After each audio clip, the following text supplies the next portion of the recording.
কিছুদিন আগে আরিফ বিন হাবিব নামে একজন আলেম আলোচনা করতেছিল।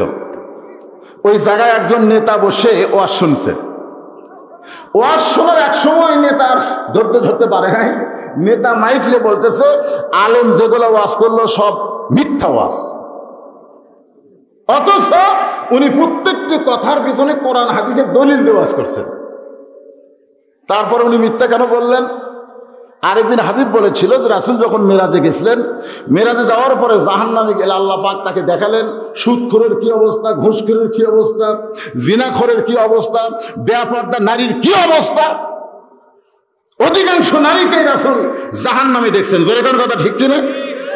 এই কথা আরিফ বিন হাবিব যখন ওয়াজের মঞ্চে বলতেছেন, তখন ওই নেতা বলতেছে, মানুষ মরে গেলে কবরে 50,000 বছর থাকবে, তবে কিয়ামতে হাসরের ময়দানে বিচার হবে, তারপরে জান্নাত জাহান্নামে যাবে। তাহলে রাসূল আবার ওটা দেখলো কিভাবে?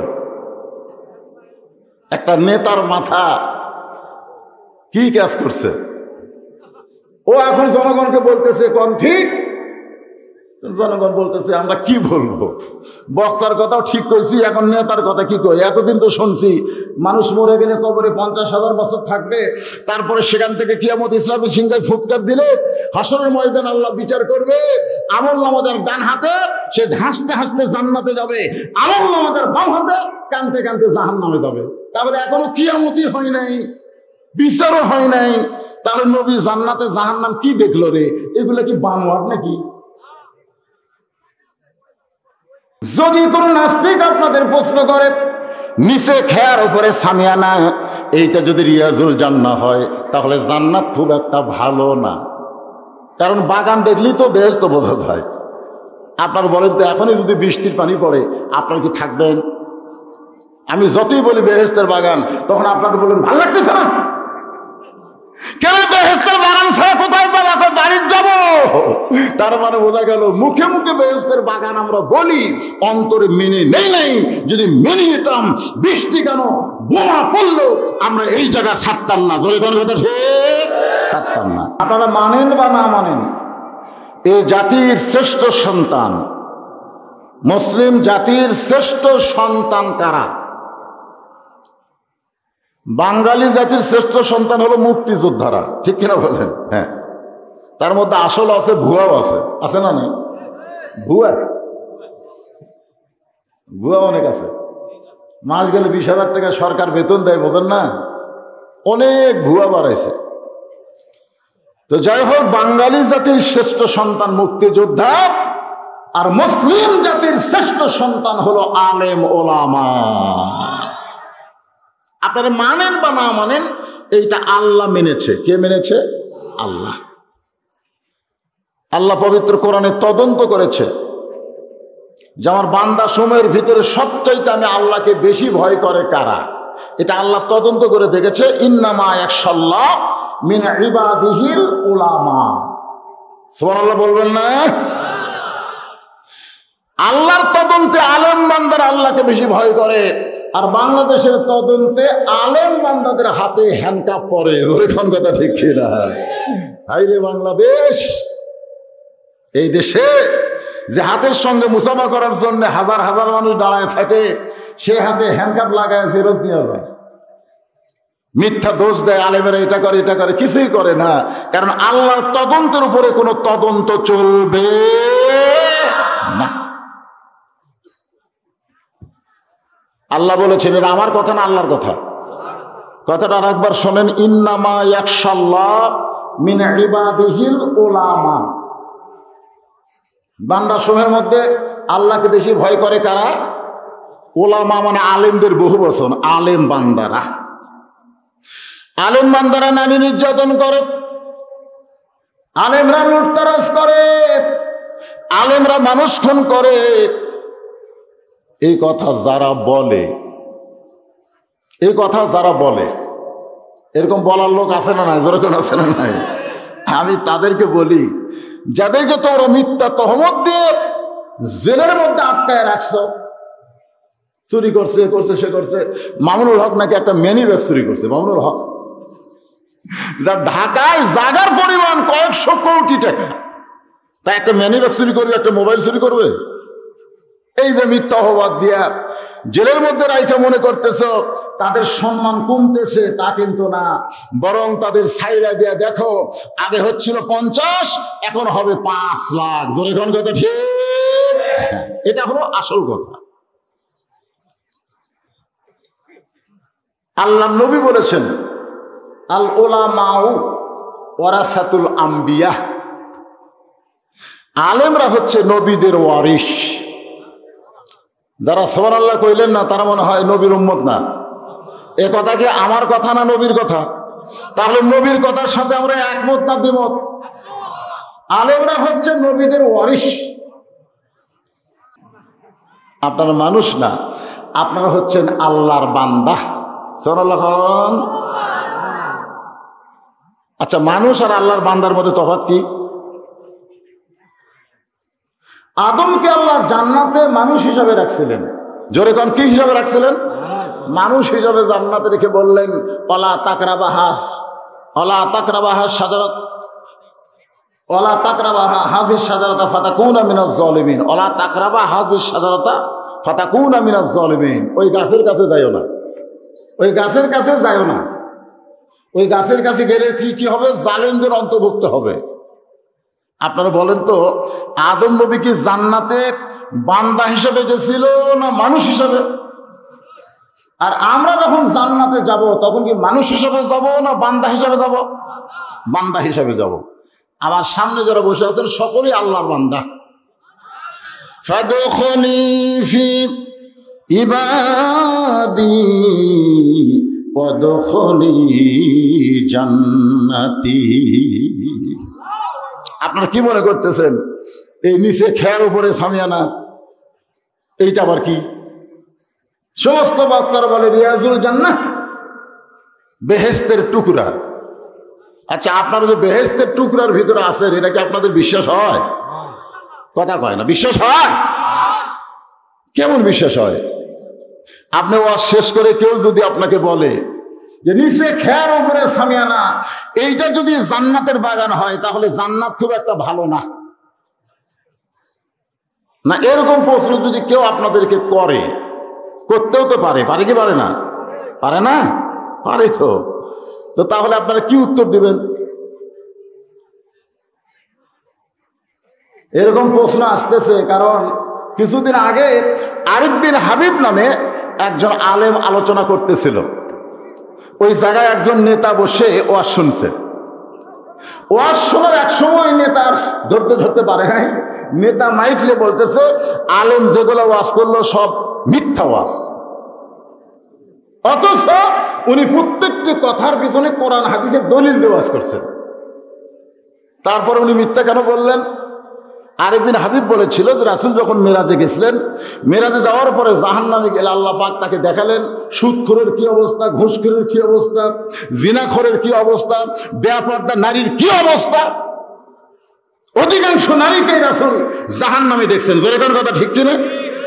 এই কথা আরিফ বিন হাবিব যখন ওয়াজের মঞ্চে বলতেছেন তখন ওই নেতা বলতেছে, মানুষ মরে গেলে কবরে 50,000 বছর থাকবে, তবে কিয়ামতে হাসর ময়দানে বিচার হবে, তারপরে জান্নাত জাহান্নামে যাবে। তাহলে রাসূল আবার ওটা দেখলো কিভাবে? একটা নেতার মাথা কি কাজ করছে? ও এখন জনগণকে বলতেছে কোন ঠিক, জনগণ বলতেছে আমরা কি বলবো, বক্তার কথাও ঠিক কইছি, এখন নেতার কথা কি কই? এতদিন তো শুনছি মানুষ মরে গেলে কবরে 50,000 বছর থাকবে, তারপরে সেখান থেকে কিয়ামত ইসলামী সিংহায় ফুৎকার দিলে হাসরের ময়দান আল্লাহ বিচার করবে। আমল নামাজার ডান হাতে সে হাসতে হাসতে জান্নাতে যাবে, আমল নামাজার বাম হাতে কানতে কানতে জাহান্নামে যাবে। তাহলে এখনো কিয়ামতই হয় নাই, বিচারও হয় নাই, তাহলে নবী জান্নাতে জাহান্নাম কি দেখলো রে? এগুলো কি বানোয়াট নাকি? যদি কোন নাস্তিক আপনাদের প্রশ্ন করে নিচে খেয়ার উপরে সামিয়ানা, এইটা যদি রিয়াজুল জান্নাহ হয় তাহলে জান্নাত খুব একটা ভালো না। কারণ বাগান দেখলেই তো বেহেশত বোঝা যায়। আপনার বলেন তো এখনই যদি বৃষ্টির পানি পড়ে আপনার কি থাকবেন? আমি যতই বলি বেহেশতের বাগান, তখন আপনার বলেন ভালো লাগতেছে না। কেন বেহেশতের বাগান ছাড়া কোথায় যাবো? বাড়িতে যাব। তার মানে বোঝা গেল মুখে মুখে বেহেশতের বাগান আমরা বলি, অন্তরে মেনে নেই নাই। যদি মেনে নিতাম, বৃষ্টি কেন বোমা পড়লো আমরা এই জায়গা ছাড়তাম না। জোরে কোন কথা ঠিক ছাড়তাম না। গত রাত্রে যেখানে ওয়াজ করছি ওখানে একজন আমাকে বলছে, হুজুর যুবকদের অবক্ষয় রোধ কেমনে হবে, যুবকদের অবক্ষয় রোধ কেমনে হবে, এর উপরে আপনি কিছু আলোচনা করবেন। আমি বললাম, বাবা আমি না, স্বয়ং জিবরাইলও যদি বাংলাদেশে বক্তা হয়ে আওয়াজ করে, স্বয়ং জিবরাইল বাবা আদম থেকে আমাদের নবীর কাছে, সমস্ত নবীর কাছে যিনি আল্লাহর কোরআন নিয়ে ওহী নিয়ে এসেছেন, সেই জিবরাইলও যদি বাংলাদেশে এক মাস বক্তা হয়ে আওয়াজ করে, তারপরও বাংলাদেশের যুবকদেরকে ভালো করা যাবে না। আমার ওয়াজ দেওয়া ভালো হবে, জিবরাইলের ওয়াজ দেওয়া ভালো হবে না। কারণ যুবকেরা নামতে নামতে নামতে এত নিচে নেমে গেছে, এত নিচে নামছে যে দেশ বাংলাদেশকে চেনে না, যেই দেশের খেলোয়াড় বাংলাদেশের নাম জানে না, সেই মেসির জন্য, নেইমারের জন্য এরা পাগল হয়ে গেছে। কথা ঠিক কিনা? এত খারাপ এই যুবকেরা। নিজের দেশের পতাকা তোলে না, আর্জেন্টিনার পতাকা, ব্রাজিলের পতাকা তোলে। আরে পাগলারা, এই দুইটা দেশ সম্পর্কে আগে জানো। আর্জেন্টিনায় মুসলমানেরা মসজিদ করেছে, সেই মসজিদে আযান দিবার দেয়নি আর্জেন্টিনা সরকার। ব্রাজিলে প্রকাশ্যে কোনো নামাজ পড়ার জায়গা নাই, গোপনে গোপনে চোরের মতো পড়া লাগবে। যেই দেশে আযান দিবার দেয় না, নামাজ পড়ার দেয় না, আর সেই দেশের প্লেয়ারকে নিয়ে তোমরা নাচো, তোমরা এত নিচে নামছো। তোমাদেরকে ভালো করার মতন কোন ওয়াজ বাংলাদেশের বক্তার নাই। একটা ওয়াজ আছে, সেইটা হলো আল্লাহর কোরআন। এই কোরআনের ওয়াজ দেওয়া হবে না। এই কোরআনের সমাজ যেদিন চালু হবে, সেই দিন প্রত্যেকটা যুবক ভালো হতে বাধ্য হয়ে যাবে। জোরে জোরে কথা ঠিক কিনা? ভালো হতে বাধ্য। এর আমার সামনে দিয়ে ঘরে কেন বসবে নাকি? আশ্চর্য কথা। এই সামনে 2 ট্যাবলেট উঠে গেল দেখলাম, আমি যখন খুতবা দিচ্ছি তখন উঠে গেল। কারণ কি জানেন? ওরা 2 জন যখন মায়ের পেটে ছিল, এরা কিন্তু অ্যানালগ পদ্ধতিতে হয়নি, এরা হলো ডিজিটাল, সিজার করা। ধরে কোন কি করা? কারণ একটা সন্তান বের করবার গেলে ঠেলা আছে, এখন তো কোনো ঠেলা নাই। পেট কাটে, ওই ঘুমের মধ্যে থাকে, বার করে এরকম ভিন্ডি লাগলে ঘুরাই, কানলে ডাক্তার কয় জেতা আছে। বুঝলেন? আমার দাদি কইছে, তোরা যখন টানা বার করা হয়তো মাথা এত বড় যে বার হওয়ার চাইছে না, লম্বা হয়ে গেলি, পরে তোকে থাপড়ে থাপড়ে আমরা গোল করছি। আমার মাথা থাপড়ান লাগছে, তারপরে মাথা গোল হচ্ছে। যখন মায়ের পেটে ছিল, ওদের মা ভরা পেট নিয়ে গর্ভবতী অবস্থায় গোটা পাড়া ঘুরিছে, পেটের মধ্যে এদের ঘূর্ণি ব্যায়াম শুরু হচ্ছে। কথা ঠিক কিনা? এরা জান্নাতের বাগানে বসে থাকতে পারবে না তো। জবান খোলার একবার বলি, এই জায়গা কি বেহেশতের বাগান? এটা কি আপনাদের বিশ্বাস হয়? যদি প্রশ্ন করে বেহেশতের বাগান এরকম হলে বেহেশত খুব একটা ভালো নয়, তাহলে উত্তরে কি বলবেন? উত্তর আপনাকে জানা নেই। নিঝুম মজুমদারের মতন নাস্তিকের পাল্লার যদি পড়েন, আমাদের বাংলাদেশে একটা নাস্তিক টকশো করে, আর একটা মোহাম্মদ আলী কোন এক উপজেলার চেয়ারম্যান, এই শালা হোম্বা দাড়ি, মাথার টুপি, টকশোতে ও কোনোদিন আলেমদের পক্ষে একটা কথা কয় না। আমি একদিন ওয়াজে বললাম, আমরা বহু হিন্দুকে মুসলমান হতে দেখেছি, আমরা বহু খ্রিস্টানকে মুসলমান হতে দেখেছি, আমি বহু ইহুদিকে মুসলমান হতে দেখেছি, কিন্তু মুনাফিককে কোনোদিন মুসলমান হতে দেখিনি। জোরে কোন কথা ঠিক কিনা? কারণ যারা মুনাফিক তারা মনে করে আমরা মুসলমান, অথচ আল্লাহ বলেছেন, অমিনান নাসি মান ইয়াকুলু আমান্না বিল্লাহি ওয়া বিল ইয়াউমিল আখির ওয়া মা হুম বিমুমিনিন। ওরা বলবে আমরা আল্লাহ বিশ্বাস করি, পরকালকে বিশ্বাস করি, আমরা নামাজ পড়ি, রোজা করি, হজ করি, যাকাত দেই। আল্লাহ বলেছেন ওয়া মা হুম বিমুমিনিন, তুই মুমিন হবার পারিসনি, তোর এগুলো দেখি হবে। গোটা পৃথিবীর মধ্যে সবচাইতে মুনাফিকের বড় দেশের নাম হলো বাংলাদেশ। যার বলেন নাম কি? হুজুরের হাতে হিন্দু মুসলমান হবে, একটা মুনাফিক মুসলমান হচ্ছে না। এখন মুনাফিক কি? এই জিনিসটা সূরা আসর থেকে আমি আপনাদের সামনে স্পষ্টভাবে ক্লিয়ার করে বলে দেবো ইনশাআল্লাহ। বেহেশতের বাগানে আমরা যারা বসেছি আমরা সকলেই আল্লাহর বান্দা। সুবহানাল্লাহ খান। কেরে বান্দা মানে কি জানেন? আপনার মৃত্যু, খালি মৃত্যুটা আছে, এরপরে সরাসরি জান্নাতে চলে যাবেন, আপনার কবর নাই তো। যদি বলবেন হুজুর কবরে যে তিনটা প্রশ্ন হবে, মান রব্বুকা, মান দীনুকা, মান নবিয়ুকা, তিনটা প্রশ্ন করবে। 1 নম্বর প্রশ্ন হলো তোমার রবকে, 2 নম্বর প্রশ্ন হলো তোমার দিন কি, 3 নম্বর প্রশ্ন হলো তোমার নবীকে। হুজুর এই 3টা প্রশ্ন কি হবে না? আল্লাহ রাসূল বলেন প্রশ্ন হবে কিন্তু তোমাকে উত্তর দেওয়া লাগবে না। সাহাবীরা বললেন হুজুর প্রশ্ন হবে উত্তর দেওয়া লাগবে না, এরা কারা? আল্লাহ রাসূল বললেন যারা নামাজি, যারা নামাজি, নামাজ নিয়ে যারা কবরে গেছে, নামাজ পড়া অবস্থায় যারা মারা গেছে, মুনকির নাকির যখন জিজ্ঞেস করবে মান রব্বুকা, তোমার রবকে, তখন নামাজ দাঁড়িয়ে বলবে এই মুনকির নাকির, এই কাকে রব সম্পর্কে প্রশ্ন করতেছিস? যে মসজিদের মধ্যে ঢোকার পরে নামাজের নিয়ত করে সূরা ফাতিহায় কি বলে? আলহামদুলিল্লাহি রাব্বিল আলামিন। রুকুতে যখন বলে সুবহান রাব্বিল আযীম, সিজদায় গিয়ে বলে সুবহান রাব্বিল আলা। এখন বলো একটা মুসলমান দৈনিক 5 ওয়াক্ত নামাজে 17 রাকাত ফরজ আদায় করছে, সুন্নত কত রাকাত, নফল কত রাকাত, কতবার রব রব কইছে, আবার নতুন করে কবরত রবের প্রশ্ন হচ্ছে। তখন মুনকির নাকির কয় আল্লাহ তোমার বান্দা তো নবজাদার মতন শুয়ে আছে, কিন্তু ওর পক্ষে আমার সঙ্গে ঝগড়া করে খে। আল্লাহ বলতেছে যার নামাজ আছে তাকে রব সম্পর্কে প্রশ্নের দরকার নেই। ইসলাম আছে, দিন নাই। আমি বুঝালি আপনারা বুঝবেন। কোরআনে কিন্তু আকিমুদ্দিন আছে, আকিমুদ্দিন, দিন কায়েম করো। দিন যতদিন কায়েম না হবে, আকিমুসসালাহ, নামাজ ততদিন কায়েম হবে না। আমাদের বাংলাদেশের দিনের খবর কি? দিন রাত, দিন এখন রাত হয়ে গেছে। আসেন শোনেন, মালিকি ইয়াউমুদ্দিন, আকিমুদ্দিন কিভাবে প্রতিষ্ঠা হবে তার আগে আমি আপনাদের বলতেছি আমাদের ডিগ্রি সম্পর্কে। আমাদের জন্য যে আল্লাহ জান্নাত বানাইছে এ কথা কি আপনাদের বিশ্বাস হয়? কতদিন আগে বানাইছে? জান্নাত বানাইছে আল্লাহ, কিন্তু ফেরেশতারা তৈরি করছে। মানে আল্লাহ নিজে কোনো কাম করে না। এটা আমরা পাপ করি না সওয়াব করি, এগুলোকে আল্লাহ লেখে না ফেরেশতা লেখে। আমাদের জানকে আল্লাহ কবজ করবি না আজরাইল করবি? আমাদের কবরে সওয়াল জবাবকে আল্লাহ করবি না ফেরেশতা করবি? কি কথা! তার মানে আল্লাহর একদল সৈন্য আছে, তারা হলো ফেরেশতা।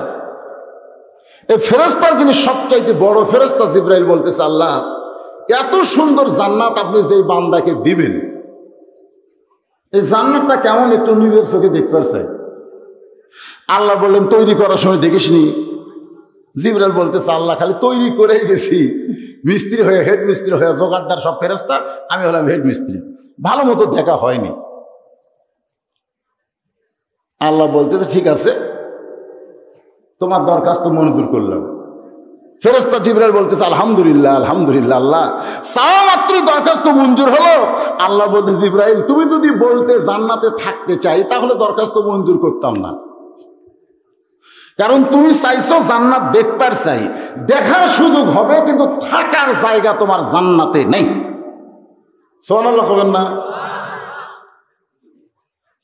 ফেরেশতা জিবরাইল বলতেছে আল্লাহ তো মারিফতের পেঁয়াজ হলো, দেখার সুযোগ হবে থাকার জায়গা নাই। আল্লাহ বলতেছেন দুনিয়া বাল তুসিরুনাল হায়াতাদ দুনিয়া ওয়াল আখিরাতু খায়রুন ওয়া আবকা। আমি দুনিয়াতে যাদেরকে ক্ষণস্থায়ী জীবন দিয়েছি, এই ক্ষণস্থায়ী জীবন পাইয়া আমার গোলামি যারা করেছে, আমি আল্লাহ কেবলমাত্র তাদেরকে জান্নাতে থাকার জায়গা দিব। আপনারা বলেন তো তারা কারা? আমরা মানুষ কথা না। আমি এতদিন জানতাম মানুষ উভয় লিঙ্গ, মানুষ শব্দটা হলো উভয় লিঙ্গ, আমি এতদিন তাই জানতাম। মানুষের মধ্যে পুরুষ মানুষ মেয়ে মানুষ আছে না নাই? যেরকম আছে না নাই? আমার মাইকের সাউন্ড কি সবাই ঠিক মতো শুনতে পাচ্ছেন? তাহলে মানুষের মধ্যে উভয় লিঙ্গ, মানুষ শব্দটা কি লিঙ্গ?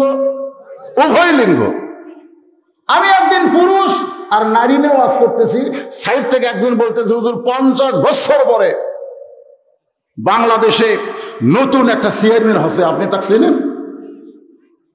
স্বাধীনতার পরে এরকম চেয়ারম্যান কেউ হয়নি, এইবারে হচ্ছে।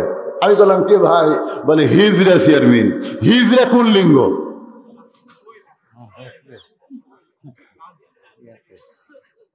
আমি তো চিন্তায় পড়ে গেলাম, কে রে? একজন বলতে যে হুজুর পুরুষ মানুষ মারা গেলে 3 কাপড় দেওয়া লাগে, মেয়ে মানুষ মারা গেলে 5 কাপড়, হিজড়া মরলে কয় কাপড়?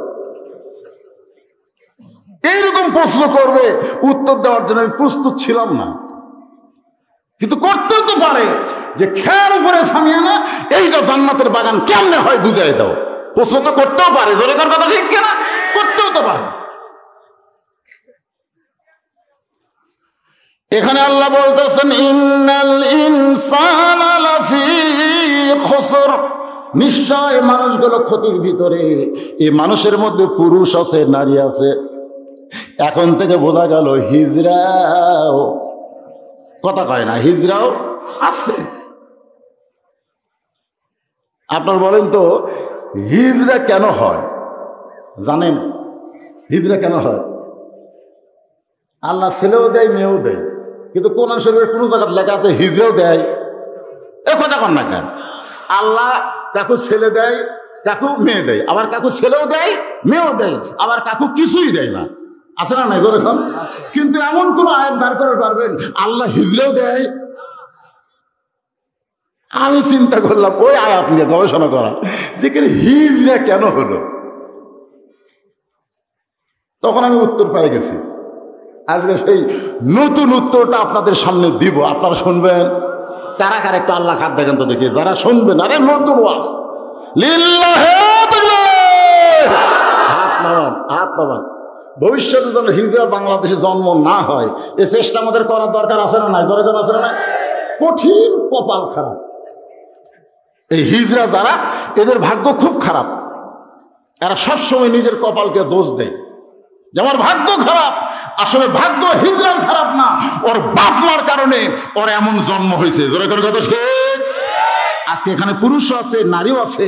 আমাদের হিজড়া যেন ভবিষ্যৎ আর দুনিয়াতে না আসে, এর উপর একটা নতুন ওয়াজ আমি আপনাদের শোনাবো ইনশাল্লাহ। তবে যেটা বলতেছে একটু মনোযোগ দেন। ফেরেশতা জিবরাইল বলতেছেন আল্লাহ জান্নাত দেখার যখন সুযোগ পাইলাম তাহলে জান্নাত দেখতে চাই। আল্লাহ বলেন যাও জান্নাত দেখো। এবার জিবরাইল জান্নাত দেখার জন্য উড়াল দিলেন। ফেরেশতা জিবরাইলকে আল্লাহ 600 টাকা দিয়েছেন। জোরে কোন কয়শো টাকা? এখন হয়তো বলবেন হুজুর ফেরেশতা জিবরাইল কি কবিতরের মতো ওড়ে না সিলের মতো ওড়ে? একবার জিবরাইল বললেন হুজুর আপনার কাছে আল্লাহর কাছ থেকে আসছি, কত সময় আপনি শুনবেন? নবী বলতেছেন বহু সময় লাগবে। ফেরেশতা জিবরাইল বলতেছে খালি চোখ বন্ধ করবেন আর খুলবেন, এর আগে আমি পৌঁছে যাবো। জোরে কোন সুবহানাল্লাহ। তাহলে উড়ানোর গতি কম না বেশি? এই রকেটের চাইতেও কোটি কোটি গুণ বেশি। আলোর চাইতে, যে আলো প্রতি ঘন্টায় ৮৬ লক্ষ বর্গ মাইল, এর চাইতেও কোটি কোটি গুণ বেশি হলো জিবরাইলের গতি। জোরে কোন সুবহানাল্লাহ। সেই গতি নিয়ে জান্নাত দেখার জন্য উড়াল দিলেন। এই দুনিয়ার 1 বছর পর্যন্ত জান্নাত দেখলেন, জান্নাতের সীমানায় বুঝতে পারলেন না।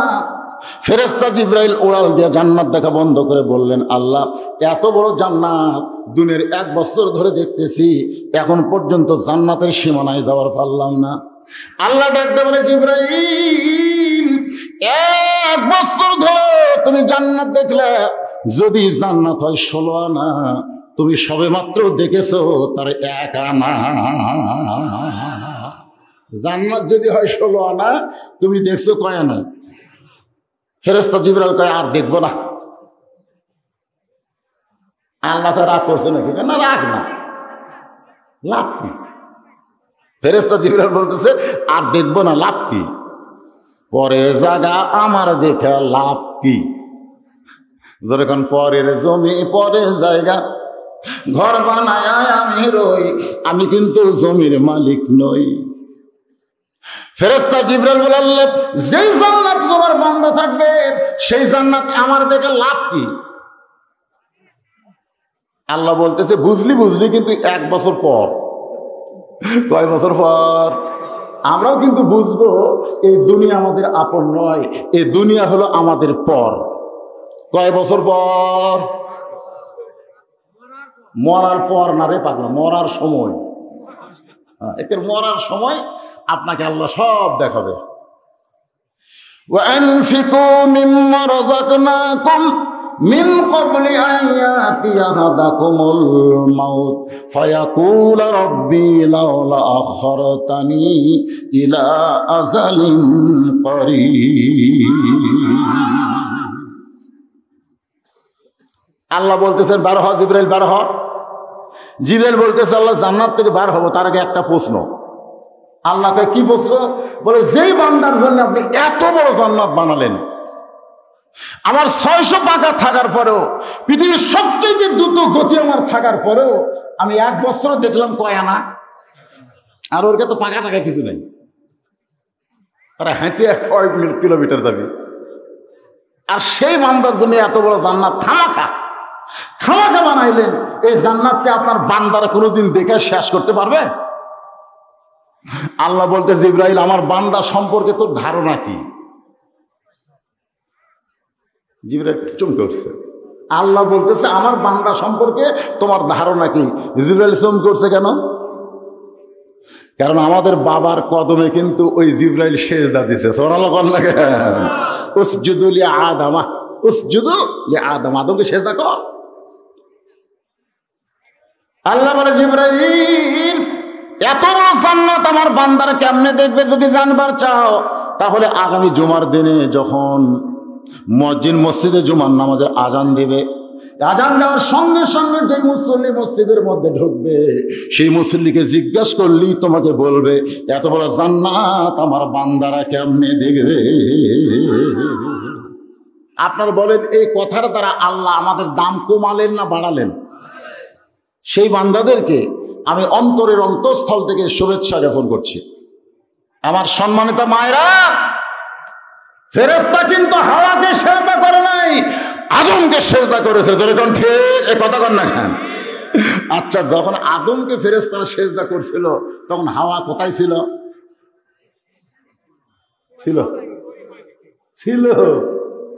কারণ দেখেন আল্লাহর কি কারসাজি, আদমের দেহের বাম পাজরের বাঁকা হাড় দিয়ে কিন্তু হাওয়া বানাচ্ছে। ধরে কোন কথা ঠিক কিনা?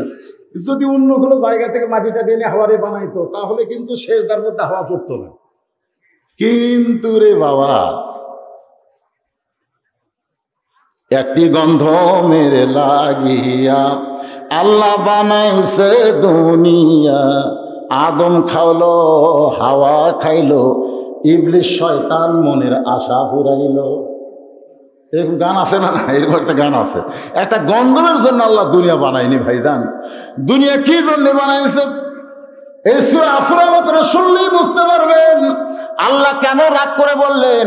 নিশ্চয় মানুষগুলো ক্ষতির ভিতরে। আল্লাহ কেন বললেন? কারণ আল্লাহ মানুষকে এত ভালোবাসেন, এই মানুষগুলো ক্ষতির মধ্যে পড়ুক এটা আমার আল্লাহ চায় না। কারণ আমাদের আদি পিতা আদমকে তৈরি করে আল্লাহ জান্নাতের মধ্যে রাখলেন। আদম জান্নাতের মধ্যে এই দুনিয়ার 40 দিন পর্যন্ত একা একা থাকলেন। এই দুনিয়ার 40 দিন পর্যন্ত একা একা থাকলেন। কোন তাফসীরের মধ্যে লেখছে 40 বছর, কোন তাফসীরে বলছে 4 বছর। দরকার নেই, আমরা সর্বনিম্ন দিন ধরবো 40 দিন। ধরে কোন কয় দিন? 40 দিন পর্যন্ত আমাদের বাবা কিন্তু একা একা জান্নাতে ছিল। যে 39 দিন, সেই সময় আমাদের বাবার অন্তরে একটা বেদি ঢুকলো। সেই বেদিটা হলো একা একা কেন ভালো লাগে না, কোনো কাজে মন যেন বসে না, আমার কি হতে কি হয়ে গেল, আমি নিজেও তো কিছু বুঝি না। আল্লাহু আলিমুম বিজাতি সুদূর, অন্তরের খবর জানে কে? আরো জোরে বলেন। আদমকে আল্লাহ ঘুম দিলেন। ওই ঘুমের মধ্যে বাম পাজরের বাঁকা হাড় দিয়া আল্লাহ মা হাওয়াকে তৈরি করলেন। মা হাওয়াকে সৃষ্টি করার পরে দুইজনকে জান্নাতে থাকতে দিয়ে বললেন ওই গাছের কাছে যাইও না। আগে কিন্তু আল্লাহ বলে নাই, যখন হাওয়াকে তৈরি করেছে তারপরে কিন্তু আল্লাহ বলেছেন। যাই হোক, ওই জান্নাত থেকে দুনিয়াতে বের করে দিল একটা গন্ধম খাওয়ার অপরাধে। এই দুনিয়াতে যখন আদম আসলেন বাজান গো, 350 বছর পর্যন্ত ওই আল্লাহর হুকুমকে না মানার ভুল অপরাধকে বিশ্বাস করে 350 বছর পর্যন্ত তিনি তওবা করলেন। ওই তওবাটা আল্লাহ আমাদের জন্য কোরআন শরীফে দিয়েছে। সকলে আমার সঙ্গে পড়েন, রব্বানা পড়েন, রব্বানা যালামনা আনফুসানা ওয়া ইল্লাম তাগফির লানা ওয়া তারহামনা লানাকুনান্না মিনাল খাসিরিন। মাশাআল্লাহ। এখন আসেন, সে আদমের সন্তান হচ্ছে আমরা মানুষ। আল্লাহ বললেন ইল্লাহ, খুব খেয়াল করবেন, ইল্লাহ দিয়ে আল্লাহ ইস্তেসনা করলেন। ইল্লার পরে যে 4টা কথা আছে, এই 4টা যাদের মধ্যে থাকবে তারা ক্ষতির মধ্যে পড়বে না। 1 নম্বর হচ্ছে, 1 নম্বর কি? আল্লাযীনা আমানু, যারা ঈমান গ্রহণ করেছে। আমার সামনে যত লোক বসে আছেন আমাদের সকলের ঈমান আছে না নাই? আমাকে একজন বলছে, হুজুর এই নামাজের ওয়াজ, হজের ওয়াজ, জাকাতের ওয়াজ বাদ দিয়া আগে ঈমানটা ঠিক করেন তো, ঈমান ঠিকের ওয়াজ করেন। নামাজ পড়ে আবার গাছের ডালে তেনা বান্ধে, গাছের ডালে লাল তেনা বান্ধে। আমি রাস্তার মধ্যে দেখলাম তেনা বান্ধা আছে না নাই? তা আপনার কন্ত যে যার ঈমান আছে তাই গাছের ডালত তেনা বাঁধবে কি? তো বান্ধা কেন? কে বান্ধে? এগুলো বান্ধে কে? শোনো, কোনো পীর টির নাই। গোটা কোরআন হাদিস খুঁজে দেখেন, ওগুলো নাই। তো ওগুলো নাই বাবা।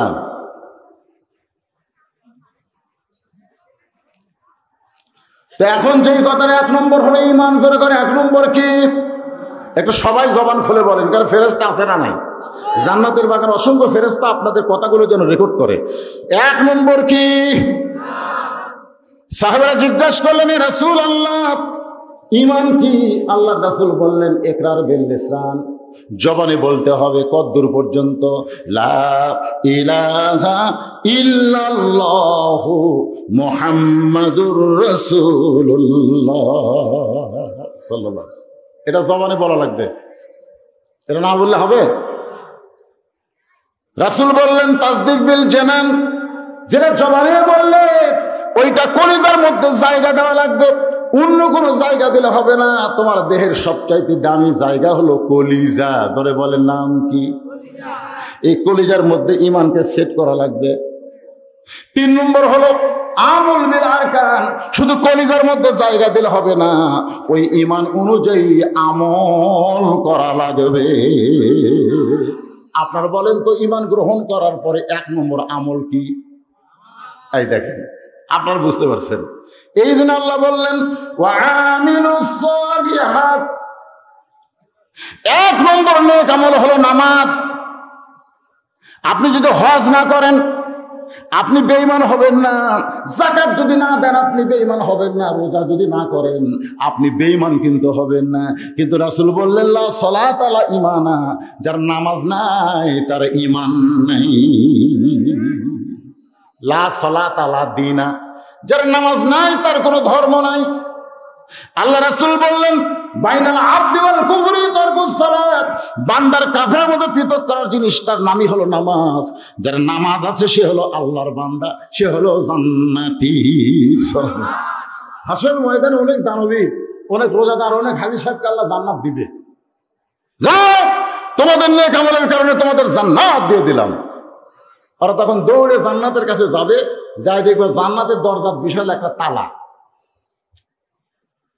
তো বলবে আল্লাহ আপনি তো জান্নাত দিলেন, কিন্তু দরজার তালা কেন? আল্লাহ কয় খোলো, খোলো। তখন যারা নামাজ পড়েছে তাদের সবার হাতে একটা করে চাবি থাকবে, সুবহানাল্লাহ। কিন্তু কতক চাবি ওই তালার মধ্যে ঢুকবে ঠিকই, কিন্তু ঘুরবি না। মানে খালি জুম্মার নামাজ পড়ছে, এক খাঁচ কাটা আছে, বুঝলেন? 1 খাঁচ। ওই খালি ঢুকবি ঠিকই ঘুরবি না, ঢুকবি ঠিকই ঘুরবি না। কত চাবি আবার ঘুরবে যারা 5 ওয়াক্ত নামাজ পড়েছে, 5টা দাগ কাটা আছে। যেরকম সুবহানাল্লাহ। এই জন্যই দরজায় লেখা আছে আসসালাতু মিফতাহুল জান্নাহ, নামাজ হচ্ছে বেহেশতের চাবি। যেরকম সুবহানাল্লাহ। এখন যুবকেরা, বাবা যুবকেরা, মেসি নেইমার নিয়ে যারা পাগলা হচ্ছে, এই যুবকেরা তোমরা তো সারা জায়গায় ফুটবল খেলা দেখবা, তোমাকে যে সাইজ এখন তা শুরু করছে। আমার এই মাহফিলে আজকে অনেক যুবকের আছে। আমি আপনাদের বিবেকের আদালতে বিচার দিলাম। মাগরিব এশার নামাজ কারা কারা পড়ে আজকের ওয়াজ শুনতেছেন না? হাত তুলবার বলতেছেন। হাত তোলা একটা লজ্জাস্কর বিষয়। অনেকে হয়তো মাগরিব এশা পড়েনি। মাগরিব এশার নামাজ না পড়ে যারা ওয়াজ শুনতেছে, আপনাদের কি মনে হয় তারা কঠিন নামাজ? 5 ওয়াক্তের মধ্যে সবচাইতে কঠিন হলো ফজরের নামাজ। যেরকম কথা ঠিক কিনা? সবচাইতে কঠিন। এই যে পৌষ মাঘ মাসে ঠান্ডা পানিতে ওযু করে মসজিদের দিকে যখন কোনো মুসল্লি যাবে, ফেরেশতারা বলবে, আল্লাহ তোমার বান্দা সালাতুল খরমের নাম শোনার সঙ্গে সঙ্গে ল্যাব তোষককে তালাক দিছে, লাঠি মারছে। ল্যাবকে ঠাইসে ধরে আরেকটু দেরি মারছে লাঠি। ল্যাব 2 হাত পড়ে গেছে, ঠান্ডা পানিতে উজু করে তোর মসজিদে যায়। ফেরেশতাকে আল্লাহ এই বান্দার রেজাল্ট কি? আল্লাহ বলতেছে, বাংলাদেশে যদি বদরের যুদ্ধ থাকতো, ওকে আমি বদরের সৈনিক হিসাবে কবুল করে নিতাম। সুবহানাল্লাহ খালি কইলে হবে না। আগামী 23 সালে বদর যুদ্ধ আসতেছে। বর্তমান প্রধানমন্ত্রী বলেছে 23 সাল দুর্ভিক্ষ হবে। দুর্ভিক্ষ হবে না, 23 সালে কিছু একটা হবে। জনগণের কথা ঠিক কিনা? এখন কি হবে এটা এখন বলা যাচ্ছে না। আপনাদের বিবেকের আদালতে বিচার দিলাম। একটু চিন্তা করবেন, যারা মাগরিব এশার নামাজ পড়েন নাই, ফজরের আগে যদি আপনারা মারা যান, যাবার পারেন কি পারেন না? পারেন কি পারেন না? যদি ফজরের আগে আপনারা মারাই যান, ও আমিল সলেহার উপরে কিন্তু ওয়াজ করতেছি বাজান। যদি মারা যান, দুনিয়ার কত হুজুর আপনার জন্য মোনাজাত করলে আপনি জান্নাতে যাবেন। কি মনে হয় আপনাকে? সমস্ত হুজুর যদি বেনামাজির দোয়া করে, আল্লাহ তারপরে ওর জন্য জান্নাত খুলবে না। আর যদি এশার নামাজ পড়ে ফজর আগে আপনি মারা যান, কোন হুজুর লাগবে না, এশার নামাজে আপনার জন্য জান্নাতের চাবি হয়ে যাবে। যেরকম কথা ঠিক। কত বড় সাহস নিয়ে আপনারা বসে আছেন যারা এখন এশার নামাজ পড়েননি। কি সাহস! আর সালাতুল খরমের নাম শোনার পরে যারা ঘুম থেকে চেতন পান, আযান শোনেন, তারপরে বিছনা ছাড়েন না, আপনার কত বড় সাহস! কত সাহস আপনার! আপনি রোজা করেননি, আপনাকে কাফের বলার কোনো সুযোগ নেই। আপনি হজ করেননি, আপনাকে কাফের বলা যাবে না। রাসূল বলেছে, মান তারাকা সালাতু মুতাম্মিদান ফাকাদ কাফারা। ইচ্ছা করে 5 ওয়াক্ত না, 1 ওয়াক্ত নামাজ যারা বাদ দিবে, অবশ্যই আল্লাহর তারা কাফের হয়ে যাবে। নাউযুবিল্লাহ বলে গান। এখন এই 1 নম্বর নামাজ সম্পর্কে এতই কড়াকড়ি নিয়ম ভাই। আল্লাহ কিন্তু কোরআনের কোনো জায়গায় নামাজ পড়ার কথা বলে নাই। হ্যাঁ, নামাজ পড়ার কথা কিন্তু কোরআন হাদিসের কোনো জায়গাতে নাই। নবুয়তের 10ম বৎসরে, খুব মনোযোগ দিয়ে শুনবেন, সূরা আসরের তাফসীর হচ্ছে ওয়া আমিলুস সালিহাত। নবুয়তের 10ম বৎসরে আল্লাহ নবীকে নামাজ দিয়েছেন। নবুয়তের কয় বৎসরে? 10ম। বোঝেন তো? নবুয়ত পাওয়ার 23 বছর নবী দুনিয়াতে ছিলেন। 10 বছর যখন, তখন আল্লাহ তাআলা মেরাজে নিয়ে গিয়ে নবীকে নামাজ দিলেন। এই নামাজ পাওয়ার পরেও নবী কিন্তু 3 বছর মক্কায় ছিলেন। কয় বছর? নবী যেখানে দেখে আকিমুস সালাত, নামাজ কায়েম করো, কিন্তু মক্কার তো নামাজ কায়েম করা যাচ্ছে না। নবীকে আল্লাহকে বলেন, আল্লাহ কি করা যায়? আল্লাহ বলতেছে, যেই দেশের নেতা হবে আবু জেহেল আর ইমাম হবে মুহাম্মদ, সেই দেশে নামাজ কায়েম সম্ভব নয়। কথাটা গুরুত্ব দিয়ে শুনবেন। আজকে আমাদের যুবকেরা মেসি নেইমারের ভক্ত কেন হলো? এটা শোনার দরকার নাই? এটা শোনেন, তোমরা কান খাড়া করে শোনো যুবক। আল্লাহ বললেন, যেই দেশের নেতা হবে আবু জেহেল, ইমাম হবে মুহাম্মদ, সেই দেশে নামাজ কায়েম হবে না। বর্তমানে বাংলাদেশে নেতা আর ইমামের মধ্যে তফাৎ আছে না নাই? জোরে কোন আছে না নাই? আমার মুসল্লি, আমার মসজিদের জুমার মুসল্লি, কিসের মুসল্লি? জুমার নামাজের মুসল্লি, 5 ওয়াক্ত না, জুমার নামাজের মুসল্লি। এরা ওই কিস্তি নিছে, কিস্তি। তো সোমবারে কিস্তি দেওয়া লাগবে, কাজ কাম তো নাই। বউ বলতেছে সোমবারে কিন্তু কিস্তি দেওয়াই লাগবে। স্বামী ঢোকায় কাজ কাম নাই, টাকা পাবো কোথায়? আল্লাহর কি কাম? রোববারে একটা গরু মরছে, আমার এলাকায় রোববারে একটা গরু মরছে। ওই 2 কিস্তিওয়ালা কয় আলহামদুলিল্লাহ। মরলে কি আলহামদুলিল্লাহ না ইন্নালিল্লাহ?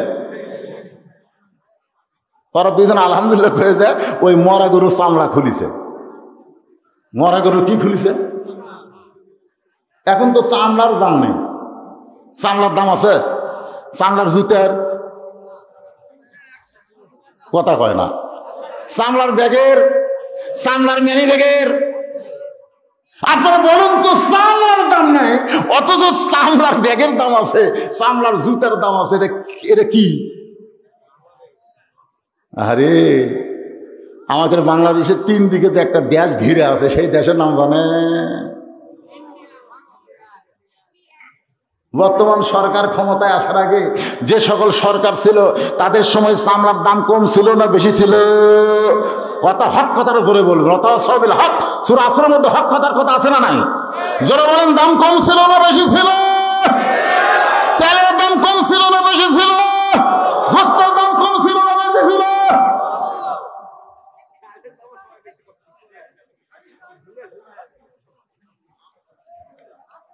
তাহলে চামড়ার জুতার দাম বেশি, চামড়ার ব্যাগের দাম বেশি, কিন্তু ঈদুল আজহার দিনে চামড়ার দাম কম একটাই কারণ, ওই ভারতের লক্ষ্য করে দেখলো এই চামড়ার পয়সাগুলো অধিকাংশ কওমি মাদ্রাসায় যায়। আর চামড়ার পয়সার যদি কওমি মাদ্রাসায় যায়, ওরা আবার মোদির বিরুদ্ধে আন্দোলন করে। এই জন্য চামড়ার দাম কমাই দিছে। ভারতে অধিকাংশ গরু বাজান, একটু খেয়াল করবেন, ওদের দেশের চামড়ার দাম আছে কিন্তু আমার দেশে নাই। এটা আন্তর্জাতিকভাবে একটা ইসলাম ধ্বংস করা, আল্লাহর কোরআনকে নস্যাৎ করার একটা চক্রান্ত। ধরে গান ঠিক কিনা? কিন্তু কোনো লাভ আছে? কেন লাভ নাই? আল্লাহ নিজেই বলেছে, ইন্না নাহনু নাযালনা যিকরা ওয়া ইন্না লাহু লাহাফিজুন। এই রে, করোনার মধ্যে যখন প্রাইমারি মাস্টারেরা স্কুলে যায় না, মাস গেলে বেতন নিয়ে চলে আসে। আমার মাদ্রাসার হুজুর কয়, হুজুর করোনার সময় তো লেখাপড়া করালো না, এরপরেও বেতন পায়, কারণ কি? আমি বললাম, বাজান, প্রাইমারির দায়িত্ব নিয়েছে সরকার, আর হাফিজুর আদরের দায়িত্ব কোনো সরকার নেয়নি, স্বয়ং আল্লাহ নিয়েছে। ধরে কোন কথা ঠিক? আল্লাহ দায়িত্ব নিয়েছেন কে? আল্লাহ। ওরা আগডুম বাগডুম শিক্ষা দিয়ে মাস গেলে 50,000 টাকা বেতন পায়। এরা জালিকাল কিতাবুল আরাইবে হুদাল লিল মুত্তাকিন, এই সত্যি শিক্ষা দিয়ে 3 মাস হলে বেতন বাকি। আমি একটা হুজুরকে বললাম, বেতন বাকি বাদ দেন, এই চাকরি না করে একটা অটো ভ্যান চালান, দিন গেলে 500 টাকা খেলে চকচকা টাকা পাবেন। তো আমার দিকে তাকায় চোখের পানি বের করে বলে, হুজুর আল্লাহর কোরআনের মহব্বত সিনার মধ্যে এত বেশি যে বেতন না পাইলেও হাসি মুখে আমি আল্লাহর কোরআনকে ভালোবাসি। ধরে কেন সুবহানাল্লাহ। আল্লাহর বান্দার একটু মনোযোগ দেবেন। ওয়া আমিলুস সালিহাত, নেক আমল বুঝাইতে গিয়ে আমি আপনাদের সামনে আলোচনা করতেছি, কিন্তু আমার মা বোনদেরকে ওরা থামাবার পারতেছে না। আপনারা থেমে গেছেন, কিন্তু ওরা থামতেছে না। ওখান থেকে হোট হোট শব্দ শোনা যাচ্ছে। ঠিক তার মানে কি, এরা গরু ছাগলের চাইতেও খারাপ হয়ে গেছে। আমি মা বোনদের জন্য বলতেছি, মা আপনাদের জন্য 5টা মিনিট ওয়াজ করবো, একটু কান খাড়া করে শোনেন। কতগুলো মেয়ে মানুষ ফাতেমার সঙ্গে দেখা করবে, কতগুলো মেয়ে মানুষ নবীর মেয়ে ফাতেমার সঙ্গে দেখা করবে, কিন্তু বাড়ির কাছে গিয়ে দেখে দরজাখানা বন্ধ। বাড়ির দরজা কি বন্ধ? এখন দরজা বন্ধ থাকলে মেয়েরা ফাতেমার সঙ্গে দেখা করে কেমনে? তো লক্ষ্য করে দেখে ছোট্ট একটা বাচ্চা সামনে দৌড়াদৌড়ি করতেছে, খেলাধুলা করতেছে। একজন মেয়ে বাচ্চাকে ডাক দিলেন, বাবু এদিকে আসো তো। বাচ্চাটা দৌড়ে গিয়ে বলতেছে, আসসালামু আলাইকুম। মেয়েরা সবাই চুপ করছে, কে রে, খুব ভদ্র তো। আমরা ডাক দিলাম, বাবু এদিকে আসো তো, আর বাবু আমাদের কাছে আসসালামু আলাইকুম। তখন মেয়েদের মধ্যে একজন বলতেছে, তোমার নাম কি? বলে, আমার নাম হলো হোসাইন ইবনে আলী। সোহান আল্লাহ খান, আমার নাম হলো হোসাইন ইবনে আলী। মেয়েরা বুঝতে পারল এইটাই ফাতেমার সন্তান হোসাইন। মেয়েরা হোসেনকে আদর করতে চাইল, হোসাইন তাদের আদর না নিয়ে বললেন আপনারা কি বলবেন বলেন। তখন হোসেনের বয়স মাত্র 4 বছর। জোরে কোন কয় বছর? 4 বছর বাচ্চা খই ফোটার মতন বলতেছে কি বলবেন বলেন। মেয়েরা বলতেছে আমরা তোমার মায়ের সঙ্গে একটু দেখা করবার চাই, তুমি যদি তোমার মায়ের কাছে গিয়ে একটু অনুমতি নিয়ে আসতে পারো। সঙ্গে সঙ্গে হোসেন খেলাধুলা বাদ দিয়া ওই মেয়েদের কথা মতো মায়ের কাছে অনুমতি নেওয়ার জন্য রওনা দিলেন। সাল্লাল্লাহু আলাইহি। যেই ঘর ডেঙ্গায় ফাতেমার ঘরে যাওয়া লাগবে, কারণ ফাতেমা যেখানে আছে সেটা হলো অন্দর মহল। জোরে বলেন কি মহল? আল্লাহ কোরআনে বললেন অকরনা ফি বুয়ুতিকুন্না ওয়ালা তাবাররাজনা তাবাররুজাল জাহিলিয়াতিল উলা। জোরে বলেন সুবহানাল্লাহ। মেয়েদের সম্পর্কে আল্লাহ এই আয়াত একেবারে নাজিল করে বলতেছেন মেয়েরা অন্দর মহলে থাকো, অন্দর মহল। একবার ছাত্ররা ইমাম গাজ্জালীকে জিজ্ঞেস করলেন অন্দর মহল কি? ইমাম গাজ্জালী বললেন অন্দর মহল মানে কবর। বলে কবর অন্দর মহলের সাথে কেমনে তুলনা হয়? ইমাম গাজ্জালী বললেন একটা মেয়ে মানুষ মারা গেলে যে সমস্ত পুরুষ মানুষ তার লাশ কবরে নামাতে পারবে কেবলমাত্র তারাই অন্দর মহলে ঢুকতে পারবে, অন্য কেউ অন্দর মহলে ঢোকার চান্স নাই। এখন আপনারা বলেন তো একটা মেয়ে মানুষ মারা গেলে কোন কোন পুরুষ তার লাশ ধরে কবরের মধ্যে নামাবার পারবে? পাইকারি হারে সবাই। তাহলে অন্দর মহলে কি পাইকারি হারে সবাই যাবার পারবে? ওখানে যাই হটহট করতেছে, উনি কি অন্দর মহলের লোক? না, মনে করেন শালী যুবতী হার্ট অ্যাটাক করে মারা গেছে। এখন যুবক দুলাভাই যদি বলে আমার শালীকে আমি কলিজার মতন ভালোবাসি, মরেই যখন গেছে লাশটা ধরে কবরে নামাবার চাই, আপনার বলেন তো দুলাভাইয়ের হাতে শালীর লাশ দেবেন? দেবেন? সমস্ত লোক এক বাক্যে বলবে শালী মারা গেলে লাশ স্পর্শ করা দুলাভাইয়ের জন্য হারাম। দুলাভাই সাইডেতে মুচকে মুচকে হাসে। একজন বলে হাসিস কেন? বলে হাসার কারণ হলো বাংলাদেশে হারাম কখন হয়। এই শাড়ি যখন জীবিত ছিল আমি 500 টাকা দেইনি, আমার হাতের মধ্যে থেকে কামড় দিয়ে টাকা বের করেছে, তখন একজনও হারাম কয়নি। তো জেতা থাকতে শালিক হুন্ডার বদলিয়ে কত ঘুরলাম, তখন কেউ হারাম করো না। আর মরে গেলে লাশ স্পর্শ করা হারাম। এই দেশের নাম কি রে? বাংলাদেশে জীবিত অবস্থায় হারাম হয় না, মরে গেলে হারাম হয়। মরে গেলে 5 কাপড় দেয়। জোরে করে কথা ঠিক কিনা? আমার এলাকার এক মরদ মানুষ তার বউকে ভাইস চেয়ারম্যানে দাঁড় করে দিছে, এই ভোট। ওই যার কাছে যাচ্ছে তার হাতটা ধরতে, ভাই এদিকে একটু হাতটা দেন। এ হাত ধরে বুকের ঠেকায় বলে ভাই ভোটটা একটু দিবেন ভাই। এমন ভাবে হাত এমন ভাবে ধরে ওই বেখাইতে হবে, হাত ছাড়া দিয়ে ভোট দেবো যা। এটা লাইনে এসে ভোট দিয়ে ভাই চেয়ারম্যান হয়ে গেছে। তোর এখন কি চেয়ারম্যান? কথা কয় না। আমি ওর স্বামীকে একদিন বললাম তোমার বউ যে হারে ভোট করলো, তোমার এই বউটা যখন মরবে তখন তুমি কয় কাপড় দিবা? হুজুর আপনি আলেম হয়ে জানেন না কয় কাপড় দেওয়া লাগে? আমি তো জানি রে ভাই 5 কাপড় দেওয়া লাগে। তোমার বউ কয়টা দিবা? তো সবাই যা দেয় আমি তাই দিব। তাহলে তোমার বউকে সবাই দেখলো, সবাই স্পর্শ করলো, তোমার বউ ভাই ভাই করে সবার হাত ধরে ভোট নিল, আর সেই বউকে 5 টাকা বল মরার পরে দিবা, জীবিত অবস্থায় দিলা না। এমন পর্দা বাংলাদেশে চলে, কিন্তু আল্লাহর কোরআনে চলে না। হোসেন যেই মাত্র অন্দরমহলে ঢুকতে চাচ্ছে, আমার দিকে তাকান, 4 বছরের বাচ্চা, 4 বছরের। তখন হযরত আলী আল্লাহর কোরআন শরীফ পড়তেছিল, এরকম কোরআন পড়তেছে। আপনার যখন কোরআন পড়েন সরাসরি যোগাযোগ হবে কার সাথে? জোরে বলেন কার সাথে? জীবনে কোরআন স্পর্শ করে নাই, জীবনেও কোরআন এরকম হাত দিয়ে ধরেনি। এইরকম নেতা আমার কানে বলতে যে হুজুর কোরআন হাদিস থেকে ওয়াজ করবেন, আজে বাজে কথা জান কর না। দেখছেন, জীবনে হাত দিয়ে কোরআন শরীফ স্পর্শ করেনি, সেই শালার নেতা আমাকে কয় কোরআন হাদিস থেকে ওয়াজ করবেন। কে রে তুই কোরআন হাদিস কোনদিন দেখছিস? তুই কি বলছি রে? তোর বিরুদ্ধে গেলেই বলবি এটা আমার বিরুদ্ধে বলতেছে, পাগলা। কোরআন কি? সবাই আমার সঙ্গে বলেন, কুল জাল হক ওয়া যাহাকাল বাতিল ইন্নাল বাতিলা কানা যাহুকা। আল্লাহর বান্দারা একটু মনোযোগ দিয়ে শুনবেন। হঠাৎ কোরআন শরীফ তেলাওয়াত করতে করতে যেই মাত্র হোসেনকে দেখছে যে বাহির থেকে ছেলেটা দৌড়ে এসে মায়ের ঘরের দিকে যায়, খফ করে ওরা আটকায় দিয়েছে, থাম। হোসেন যেই থামছে, এরে কোথায় যাস? হোসেন বলতেছে, আব্বু কতগুলো মেয়ে মানুষ আমার মায়ের সঙ্গে একটু দেখা করবে, তো তারা অনুমতি চায়, আমার মা যদি ঢুকতে বলে তাহলে দরজা খুলে দিব। আলী বলতেছে, ওই মেয়েরা তোর মায়ের সঙ্গে দেখা করার অনুমতি চাই, তা তোর বর্তমান তোর যে বয়স চলতেছে কয় বছর? হোসেন বলে, বাবু আব্বা আপনি জানলেন, আমি তো জানি না। 4 বছর। 4 বছরের কোনো ছেলে দৌড়ে সেই মায়ের ঘরে ঢোকা যাবে না, দরজা ব্রেক করে মায়ের অনুমতি নেওয়া লাগবে। কারণ 4 বছরের ছেলে সব বোঝে। আপনার কোন বোঝে কি বোঝে, কথা কোন বোঝে কি বোঝে, সব বোঝে। মা যদি ঘরের মধ্যে মনে করছে গোটা ঘরে তোমার পর্দা, একটু গায়ের কাপড় ফেলে দিয়ে বসে আছে, এমন সময় যদি 4 বছরের বাচ্চা ঘরে ঢোকে, মা কিন্তু শুনতে উঠবে না।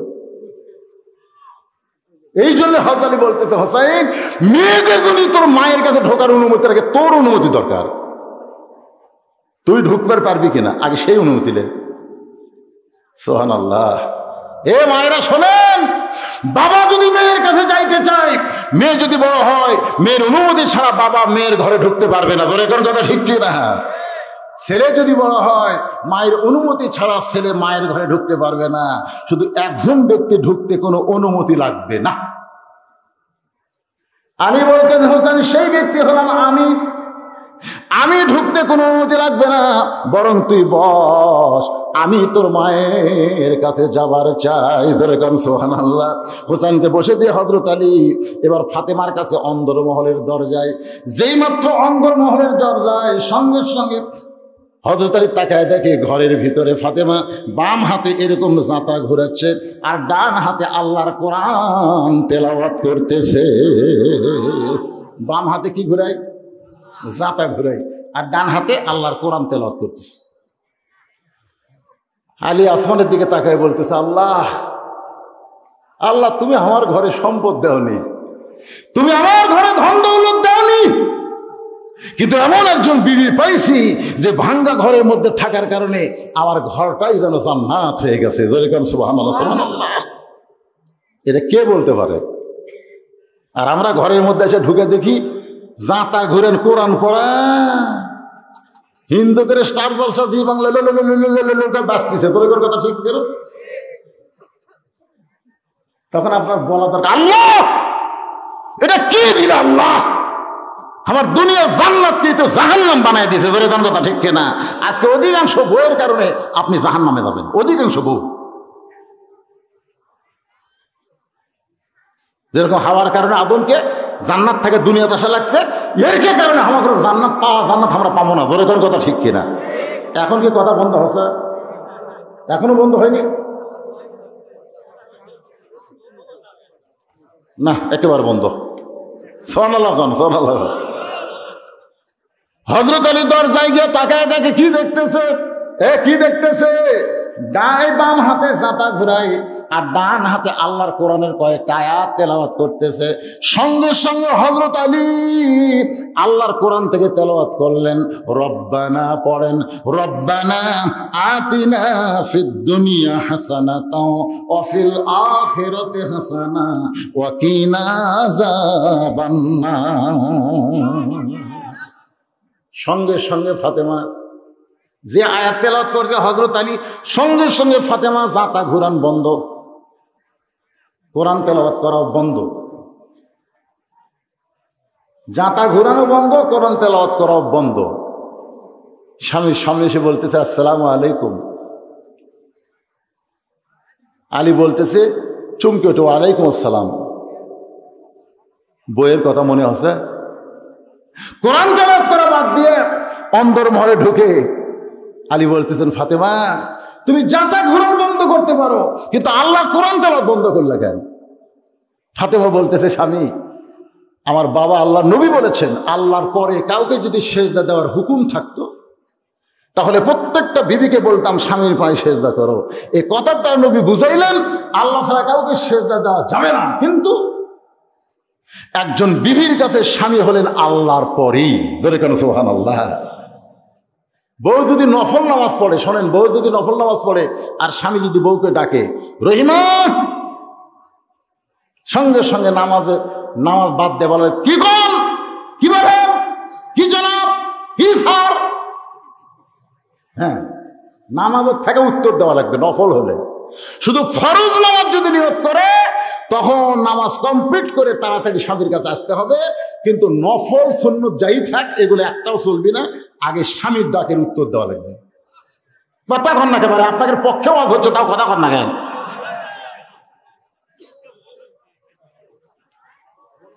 আর হামাকের গুলো যদি বলি রোকেয়া, কথা কয় না, কে গো রোকেয়া খাতুন বেগম, লিলু লিলু, কথা কয় না, কে গো রোকেয়া কি। ওরে বাবারে, একবার দুইবারে কথা কয়নি, তিনবারে যা কইছে বসা স্বামী লাভ ধরছে ভয়ে। এত ডাকো কেন, আমার কাম নাই।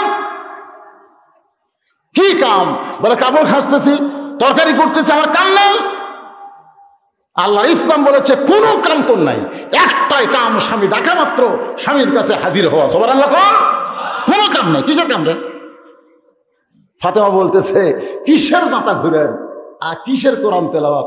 আপনি যখন দরজায় দাঁড়াইছেন কি কারণে? আলী বলতেছেন ফাতেমা কোরআন তেলাওয়াত করতে করতে কোরআন বন্ধ করে তোমার কাছে আসার কারণ হলো হোসাইন। যে বলেছে হোসাইন, সঙ্গে সঙ্গে ফাতেমার গোটা দেহ থর থর করে কাঁপতেছে। আলী বলেন ফাতেমা তোমার দেহ কাঁপে কেন? ফাতেমা বলে স্বামী গো, যদি আপনি বলতেন হাসান তাহলে আমার দেহ কাঁপতো না, কিন্তু যখন হোসাইন বলেছেন আমার মনে হয় না জানি হোসাইন কিছু বেয়াদবি করেছে। কারণ আল্লাহ রাসূল বলেছেন ফাতেমা তোমার দুইটা সন্তান সম্পর্কে আমার কাছে কিন্তু তোমার জানার আছে। ফাতেমা বলতেছে বাবা মাঝে মাঝে মন চায় আপনি হাসানকে বেশি ভালোবাসেন না হোসাইনকে বেশি ভালোবাসেন, একটু মেহেরবানি করে বলেন তো বাবা আমার দুইটা সন্তানের মধ্যে আপনি কাকে বেশি ভালোবাসেন। আল্লাহ রাসূল বলে ফাতেমা আমি যদি তোমাকে প্রশ্ন করি তোমার দুইটা চোখের মধ্যে তুমি কোন চোখকে ভালোবাসো? ফাতেমা বলতেছে বাবা আমার কাছে দুইটা চোখ সমান। আল্লাহ রাসূল বললেন ফাতেমা তোমার কাছে দুইটা চোখ যেমন আমার কাছে হাসান হোসাইন হলো তেমন। ফাতেমা টপ করে বাবার কাছে বসে বলে বাবা তাহলে আমার দুইটা সন্তান আপনার দুইটা চোখের মতন। রাসূল বলেন শুধু চোখের মতন নয়, তোমার দুইটা সন্তান হলো আমার চোখের মণি। ফাতেমা বলে বাবা তাহলে হাসান হোসেন সম্পর্কে একটু কিছু বলেন। আল্লাহ রাসূল বলে ফাতেমা হাসান হলো অবিকল, আমি নবীর মতো। সুবহানাল্লাহ। অবিকল, অবিকল, অবিকল আল্লাহ রাসূলের মতন। যখন ফাতেমা দেখতেন দুইটা সন্তান খাবার পাচ্ছে না, তখন হাসান এসে বলতো মা খাবার দাও, খাবার দাও। তো মা বলতেছে আজকে এখন নাই বাবা, বিকালে খেয়েও। হাসান বলতো আলহামদুলিল্লাহ, খাবার খবর পাচ্ছে তো এখন লোক বিকেলে পাবে। কিন্তু হোসাইন যখন এসে বলতো মা খাবার দাও, ফাতেমা বলতো বাবা এখন তো খাবার নাই। কেন নাই, কেন নাই? ফাতেমা আর কোনো কথা না বললে হোসেন মারতো দৌড়। ফাতেমা একদিন হোসেন পিছনে পিছনে দৌড়ায়, কোথায় যাবে? গিয়ে দেখে উহুদ পাহাড়ের একটা গুহার মধ্যে হোসেন মাথা নিচু করে বলতেছে আল্লাহ আমাদের বাড়িতে এত অভাব তুমি কেন দাও আল্লাহ, এত অভাব কেন দাও? সঙ্গে সঙ্গে কে যেন আসমান থেকে বলতেছে হোসাইন এমন করে কান্দো না, যারা আমার আল্লাহর হাল হবে আহলে বাইত হবে এই দুনিয়াতে। ওয়ালা নাবলুওয়ান্নাকুম বিশাইইম মিনাল খাউফি ওয়াল জুই ওয়া নাকসিম মিনাল আমওয়ালি ওয়াল আনফুসি ওয়াস সামারাতি ওয়া বাশশিরিস সাবিরিন। রাসূল বলতেছেন ফাতেমা হোসেন একটু জেদি হবে মা, ওর দিকে একটু নজর রাখিস। সেদিন থেকে ফাতেমার চিন্তা না জানি কখন কার কি করে বসে। আলী বলতেছেন না এ ধরনের ভয়ের কিছু নাই, এ ধরনের ভয়ের কিছু নাই। তো তাহলে কি করছে হোসেন? বলে তোমার অন্দর মহলে ঢুকবার চাইছিল, আমি বাধা না দিলে তো ঢুকতোই। আহা, বাধা দিলাম কারণ বয়স 4 বছর, সব সময় ইচ্ছা মতো মায়ের ঘরে ঢোকা যাবে না। ওরে ফতুয়া বুঝাই দিলাম, অনুমতি নিয়ে ঢুকতে হবে। আমার হোসেন কেন আমার কাছে ঢুকতে চায়? বলে দরজায় কতগুলো মেয়ে মানুষ দাঁড়ায় আছে, তারা একটু তোমার সঙ্গে দেখা করবার চাই। ও ফাতেমা, তুমি যদি অনুমতি দাও তাহলে মেয়েরা তোমার সঙ্গে দেখা করবে। ফাতেমা বলতে, স্বামী গো, মেয়েরা আমার সঙ্গে দেখা করবে, আমার কোনো আপত্তি নাই, কিন্তু আপনাকে কষ্ট করে পর্দার ব্যবস্থা করা লাগবে। সুবহানাল্লাহ বলেন। সুবহানাল্লাহ সবাই বললেন না। কেন বললেন না? কারণ আছে তো। না বলার পিছনে কারণ হলো মেয়েরা ফাতেমার সাথে দেখা করবে, এখানে আমার পর্দার কি, তাই না? কিন্তু ফাতেমা কি বলতেছেন? কষ্ট করে পর্দার ব্যবস্থা করা লাগবে। কারণ মেয়েদের জন্য পর্দার কষ্ট পুরুষকে করা লাগবে। ভাই, আপনি মনে করতেছেন আমার বউ বেপর্দা হয়ে ঘুরতেছে, আমার বউ জাহান্নামে যাবে, আমার কোন দোষ নাই, খালি মুড়িয়ে দেখেন দোষ আছে কিনা। যদি ফুলগুলো হয় অভিমানে ঝরে যায়, আমি মালা গেথে বলো কারে পরাবো, সে যে কেন এলো না, কিছু ভালো লাগে না, কবরে আসুক তারে আমি মজা দেখাবো। খালি মরিয়া দেখেন বেপর্দা বইয়ের স্বামীর কি হয়। গোটা পাড়ার লোক আপনার বউ চিনি গো, সিনা টান করে কয় পাড়ার মধ্যে আমার 1 নম্বর, আমার বইয়ের লাগাল সাবনুর পপিকারও আছে, ও বাবা রে, মরিয়া দেখে শয়তান। যেই যুবক তার বউকে বেপর্দা করে মানুষ সামনে ঘুরে বেড়ায়, ও হলো শাকিব খানের মতো লুচ্চা। জোরে কোন কথা ঠিক কিনা? শাকিব খান এ বাংলাদেশের নাম্বার 1 লুচ্চা। কতগুলো যুবক আবার শাকিব খানকে আদর্শবান আছে, মেসি, নেইমার আর শাকিব খান। এই শালার লুচ্চা রে,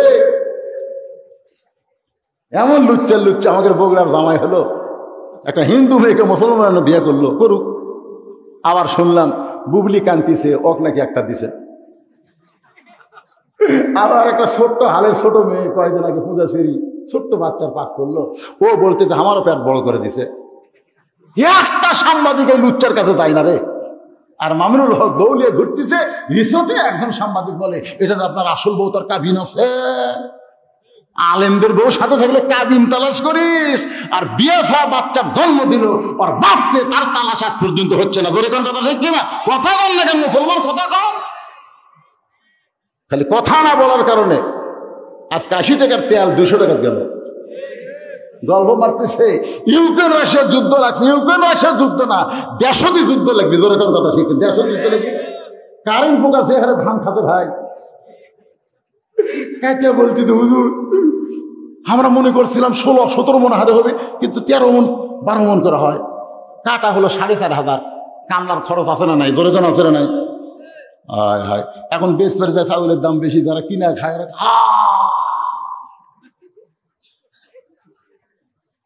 বেশি দূরে নাই। খাদ্যমন্ত্রী আপনাদের পাশেই বাড়ি। আমি এই মাসের 2 তারিখে ওনার একেবারে উপরে ওয়াজ করছি, মানে ওই বলদাহার ওনার বাসার সামনে ওয়াজ করছি। কি মন্ত্রী? অর্থমন্ত্রী হল ওসমান গনি, আর শিক্ষামন্ত্রী হলেন হযরত আলী। জোরে কোন সুবহানাল্লাহ। আপনার বলেন তো, যে 4টা মন্ত্রীর কথা বললাম দফতর অনুযায়ী ঠিক আছে না নাই? ধর্মমন্ত্রীকে আবু বকর, নামটা খেয়াল করবেন। আবু বকর কি মন্ত্রী? আইনমন্ত্রী উমর। জোরে কোন আইনমন্ত্রী। অর্থমন্ত্রী, খাদ্যমন্ত্রী ওসমান গনি, আর শিক্ষামন্ত্রী হলেন হযরত আলী। দেখেন তো এই 4টা মন্ত্রী ঠিক আছে? ওই শিক্ষামন্ত্রী দীপমণি। আচ্ছা, ধর্মমন্ত্রীর নাম কিন্তু একসাথে কেউ কভার পারে না, কারণ কাক যে ধর্মমন্ত্রীর দায়িত্ব দিচ্ছে আল্লাহ ভালো জানে। ধরে কর কথা ঠিক রে। এখন এই 90% মুসলমানের দেশে দুর্ভিক্ষ কেন হবে? কেন নেতারা কতখানি নেতা বলেছে বাংলাদেশ দুর্ভিক্ষ হবে? যেই দেশে পাখি উড়ালে পায়খানা করলে, পাখি যখন উড়ে যায় পায়খানা করে, ওই পায়খানা মাটির পড়ে একটা গাছ হয়, হয় কি হয় না? তাহলে পাখির পায়খানাতে যেই দেশে গ্যাস হয় সেই দেশে কোনোদিন দুর্ভিক্ষ হবার নয়। যেই দেশের মাটি এত উর্বর সেই দেশে দুর্ভিক্ষ কেন হবে? দুর্ভিক্ষ হবে না। আমরা সবসময় দোয়া করব আল্লাহ রহমত বরকতের দরজা খুলে দিবে, ধরে কোন ঠিক কিনা। ওয়া আমিলুস সালিহাতি, 2 নম্বর আলোচনা চলতেছে। সে আমলের মধ্যে 1 নম্বর নামাজ। নামাজের মধ্যে আমি মা বোনদের পর্দা নিয়ে আলোচনা করতেছি। ও মায়ের একটু মনোযোগ দিয়ে শোনেন। ফাতেমা বলতে, স্বামী গো, মেয়েরা যখন আমার সঙ্গে দেখা করতে চায় তাহলে আপনাকে কষ্ট করে পর্দার ব্যবস্থা করা লাগবে। আপনার কষ্ট করে পর্দার ব্যবস্থা করতে পারবেন? এ কথা কন না কেন? আপনার বউকে আপনি একলা দেখবেন, জনগণ দেখবে কেন? কথা কয় না। আপনার বউরে আপনি একলা দেখবেন। আলী বলতেছে, ফাতেমা শোনো, মেয়েরা তোমার সঙ্গে দেখা করবে, এখানে পর্দার কি দরকার আছে? পর্দার কি দরকার? ফাতেমা বলতেছে, স্বামী গো, আপনি জ্ঞানী হতে পারেন, জ্ঞানের রাজা হতে পারেন, কিন্তু পর্দা সম্পর্কে আমার চাইতে আপনি কম জানেন। কেউ কথা কয় না, কারণ মরদ মানুষ যে ঠকতেছে। ফাতেমা কি বলতেছে? আনা মাদিনাতুল ইলমি ওয়া আলী বাবুহা, আমার বাবা বলেছে আমি হচ্ছে ইলমের শহর, আলী হচ্ছে তার দরওয়াজা। আপনি জ্ঞানের রাজা হতে পারেন, কিন্তু পর্দা বিষয়ে আমার চাইতে আপনি কম জানেন। আচ্ছা বলেন, কোন বউ যদি বলে স্বামী আমার চাইতে কম জানে, স্বামী খুশি হবি না রাগ করবে? আলী বলতেছে, ও ফাতেমা, আমার চাইতে পর্দা বিষয়ে তোমার কি জ্ঞান বেশি? ফাতেমা বলতেছে, স্বামী গো, যে কয়টা মেয়ে দরজায় দাঁড়িয়ে আছে আমি ফাতেমার সঙ্গে দেখা করবে, আপনি কি তাদের চেনেন? যে মেয়েরা আমি ফাতেমার সঙ্গে দেখা করবার চাই, আপনি কি তাদের চেনেন? সঙ্গে সঙ্গে তাহলে ফাতেমার কপালে একটা চুমু দিয়ে বলতেছে, এই এক ফাতেমা ছাড়া দুনিয়ার অন্য কোনো নারীকে আমি চিনি না। কেন চিনে না? তার 1 নম্বর আমল হচ্ছে ইন্নামাল মুমিনুনা, আয়াত আমার স্মরণে আসতেছে, প্রকৃত মুমিন যারা হবে, রাস্তা চললে তাদের নজর থাকবে কোন দিকে? কুল্লিল মুমিনিনা ইয়াগুদ্দু মিন আবসারিহিম, মুমিন যখন রাস্তা চলবে তখন তাদের নজর থাকবে কোন দিকে? জোরে বলেন কোন দিকে? তাহলে কার বউ কেমন সুন্দর এটা কি বলা যাবে, দেখা যাবে? এই যে নারী বলতেছেন, ফাতেমা, একমাত্র তোমাকে ছাড়া আমি দুনিয়ার অন্য কাউকে চিনি না। ফাতেমা বলতেছে, ওগো স্বামী, এই জন্যই তো আমি জানি, এই জন্যই তো আমি জানি, এই জন্যই জানি আপনি দুনিয়ার কোনো মেয়েকে চিনবেন না। ওই যে কয়টা মেয়ের আমার সঙ্গে দেখা করতে চায়, ওদের মধ্যে কেউ যদি একটা বেপর্দা নারী থাকে, সমস্ত নারীরাই তো আর বেপর্দা না, যদি কেউ বেপর্দা থাকে, ওই পর্দা নিশি মেয়েদের মধ্যে একটা বেপর্দা নারী যদি ফাতেমার চেহারা দেখে, ফাতেমার চোখের সাইজ কেমন, ফাতেমার মুখের সাইজ কেমন, ফাতেমার গায়ের রং কেমন, এটা পর পুরুষের কাছে বলতে পারে। আর পর পুরুষের কাছে যখন বলবে, তখন ঘরের মধ্যে ফাতেমা পর্দা করে লাভ হবে না। এই ফাতেমার খবর দুনিয়ার মানুষ জানতে পারবে, জোরে কোন ঠিক কিনা? কারণ মা ফাতেমা পর্দাকে এত পছন্দ করে। আল্লাহ নবী যখন বললেন, ফাতেমা, নারীদের জন্য মাত্র 4টা নেক আমল করা লাগবে মা। 1 নম্বর নামাজ, 2 নম্বর রোজা, 3 নম্বর সতীত্বের হেফাজত, 4 নম্বর পর্দা করা। ফাতেমা বললেন, বাবা, এই 4টি আমলের মধ্যে সবচাইতে গুরুত্বপূর্ণ আমল কোনটা? আল্লাহ নবী বললেন, মেয়েদের মধ্যে সবচাইতে গুরুত্বপূর্ণ আমল হলো পর্দা করা। জোরে কোন কি করা? আচ্ছা, বেপর্দা নারী যদি নামাজ পড়ে, নামাজ কবুল হবে না। জোরে কোন কি হবে না? বেপর্দা নারী যদি রোজা করে, রোজা কবুল হবে? বেপর্দা নারী স্বামীর খেদমত করলেও জান্নাতে যাওয়ার পারবে না।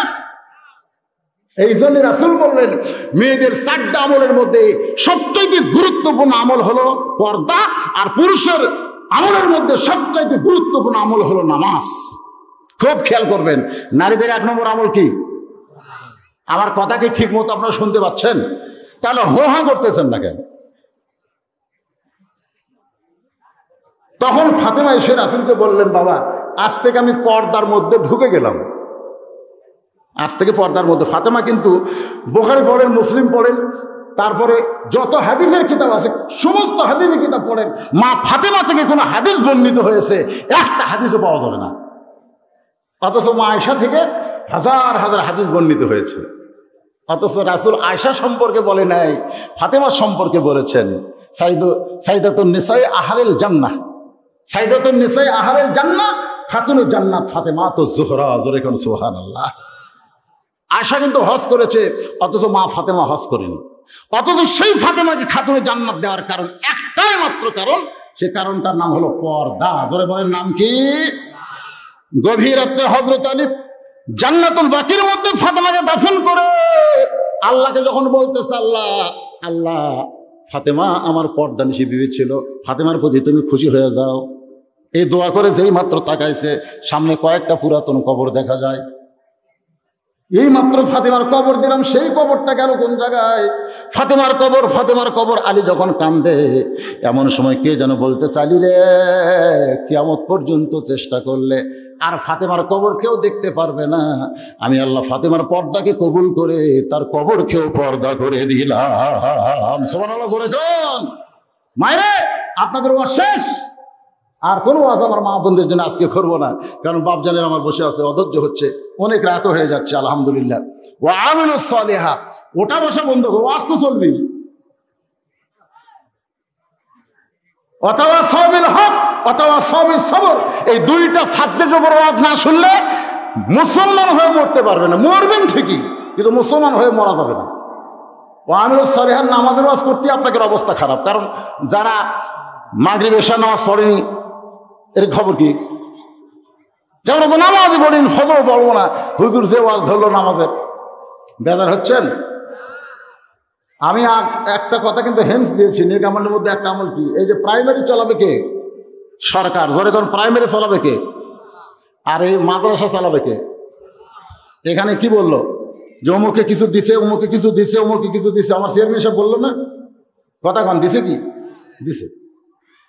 দিয়া নবীর ঘর হচ্ছে, মাদ্রাসা হচ্ছে, তাও তো নবীর ঘরের কথা কইছে। আর আমার এলাকাত বলে, হুজুর এই সাইডে যা দেখতেছেন আমার, ওই সাইডে যা দেখতেছেন আমার বাপের, পিছন দিকে আমার ভাইয়ের, সবই যদি তোমাকে হয় আল্লাহর। তোমাকে আল্লাহটা দেখতে গেলে 2 মিনিট হাঁটা লাগবে। চলো দেখে আসি। ও আমিলুস সালিহা, নেক আমল কারে কয় দেখেন। মসজিদের কাছে নিয়ে যায় বলতেছে, হুজুর এখানে আল্লাহর কিছুই ছিল না, কিছুই ছিল না। আমার চাচা এই 10 শতক আল্লাহর দান করছে, আর আমরা টাকা পয়সা দিয়ে মসজিদ করে দিছি। ফেরেশতাকে আল্লাহ, এটা কোন দেশ আল্লাহ যেই দেশে তোমার কিছু নাই, ওর চাচা দান করলে তুমি পাও, ওরা টাকা পয়সা দিয়ে ঘর বানায় দেয়। আল্লাহ বলতেছে ওই দেশ হলো ফেরাউনের বাংলাদেশ। ওই দেশে আমি আল্লাহর চাইতে গরিব কেউ নাই। ওই দেশে একদম বাকদম ভরম সাজে, ঢাকঢোল ঝাঁকুর বাজে। এই মিথ্যা শিক্ষার জন্য সরকার হাজার হাজার কোটি টাকা বাজেট করে। জোরে কোন কথা ঠিক কিনা? আর জালিকাল কিতাব লা রাইবা ফিহি হুদাল লিল মুত্তাকিন, যে কোরআনের মধ্যে কোনো ধোঁকা নাই, সন্দেহ নাই, গোজামিল নাই, সে কোরআন শিক্ষার জন্যে বর্তমান সরকার 1 টাকাও বাজেট করে না। তাহলে কি বুঝতেছেন? এই আপনারা বলেন তাহলে কি বুঝতেছেন? এই মাদ্রাসাগুলো কে চালাবে, সরকার না আপনারা? জনগণ আল্লাহর পক্ষ থেকে যারা এই জান্নাতের বাগানে জায়গা পাচ্ছে সবাই না, ওই বাইরের সাইডে যারা আছে ওরা না। মুরগির টলে যে কটা ডিম থাকে ওই ডিমেরই বাচ্চা হয়, ওই ডিমেরই বাচ্চা হয়। দিছে ডিম 12টা, বাচ্চা হতো 9টা। কিন্তু 12টা দিলাম, 9টার বাচ্চা হলো, আর 3টার হলো না কেন? এক বুদ্ধিজীবী বলতেছে ওই 9টা মুরগির বুকের তলে ছিল বলে বাচ্চা হয়েছে, আর ওই 3টা খালি সাইড মারছে, 3টা খালি সাইড মারছে, বাচ্চা হবি না, ভেজা খাওয়া যাবে না, সিদ্ধ হবি না, ওই পচে গেছে। জোরে কোন কথা ঠিক কিনা? এই স্বামীর তলে যারা আছেন আপনারাই হলেন ইমানওয়ালা আল্লাহওয়ালা বান্দা। সুবহানাল্লাহ জোরে কর না কেন? টাকা দেওয়ার ভয়ে। আর যারা সাইড মারতেছে ওরা কাজা ডিম, ওরা শুনবে ঠিকই, কাম হবে না। এই চৌহদ্দির মধ্যে যারা আছেন আমি তাদের কাছে বলবো, এই কোরআনকে পৃথিবীর বুকে বাংলার জমিনে টিকায় রাখতে গেলে কোরআনের মাদ্রাসার দিকে আমাদের নজর দেওয়ার দরকার আছে না নাই? জোরে কান আছে না নাই? ভাইরে, অসুস্থ মানুষ, অসুস্থ, এটা মিথ্যা কথা না, অসুস্থ মানুষ। তারপর আমি এসেছি কারণ এই মহাদেবপুর, এই নওগাঁয় আমার অসংখ্য মাহফিল। ডাক্তার বলেছে, হুজুর আপাতত মাছ বন্ধ করে দেন, কারণ রক্তের যে পানির পরিমাণ সে এত কমে গেছে, যার গোটা দেহ ঘাও হয়ে গেছে, কথা বলতে বলতে জড়তা আসতেছে, অসুস্থ মানুষ। তারপরও আমি এসেছি কারণ পরের মাহফিল আসলে এই মাহফিল আবার ধরবে, হুজুর আমাকে এটা বাদ দেন, তা শুনতেন। মানুষ তো বোঝে না, কারণ বক্তা হওয়ার পরে যে কি বিপদে পড়ছি। এরা খালি আমাকে শোভাটা হয়ে হুজুর মরুক রে, সবাই দোয়া করে আমাকে শোভাটা হয়ে মরুক, আমাকে শোয়ার আগে যেন আজরাইল না আসে। কথাটা বুঝলেন না? এটা কিন্তু অভিশপ্ত জীবন বক্তাকের জন্য। ও আছে একই মাহফিলে বহুদিন আমি দেখছি, আমার মাহফিলে লোক খালি বাড়ে, বাড়ে কি বাড়ে না? আজকে 2-1টা লোক উঠে যাচ্ছে, কারণ কি? অসুস্থ মানুষ, কথা ঠিক মতো টান, ওরা বলতেছে বলতেছে ঠিকই আছে, কিন্তু অস্ত্র ঠিক হচ্ছে না। আর অসুস্থ রে পাগল, আমি স্টেজে এসে 2 মিনিট কথা বলবো সে শক্তি তো আমার নাই। আমাকে আল্লাহ বলাচ্ছে সূরা আসর থেকে, আমি বলতেছি অতাও সবেল হক অতাও সবের সবর, এই 2টা বিষয়ের উপরে আমি কিছু কথা বলবো। কিন্তু আপনাকে ওটাও দেখে আমার তো ভয় লাগে গেল। কারণ মাদ্রাসার উন্নয়ন করবে মাহফিল, গরু জব করে আপনাকে যে হারে উপরতলা খিলালো, আমি তো মনে করলাম এটা কি খিলাচ্ছে, হোটেল নাকি রে। চেয়ারম্যান সাহেব বলতেছে না ফ্রি খাওয়া, তো ফ্রি খাওয়ানোর কিন্তু ঠেলা আছে।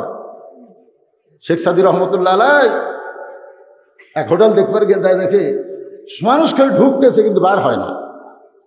শেখ সাদি চিন্তায় পড়ে গেল কত বড় হোটেলটি যে খালি সমানে ঢোকে বার হয় না কেন।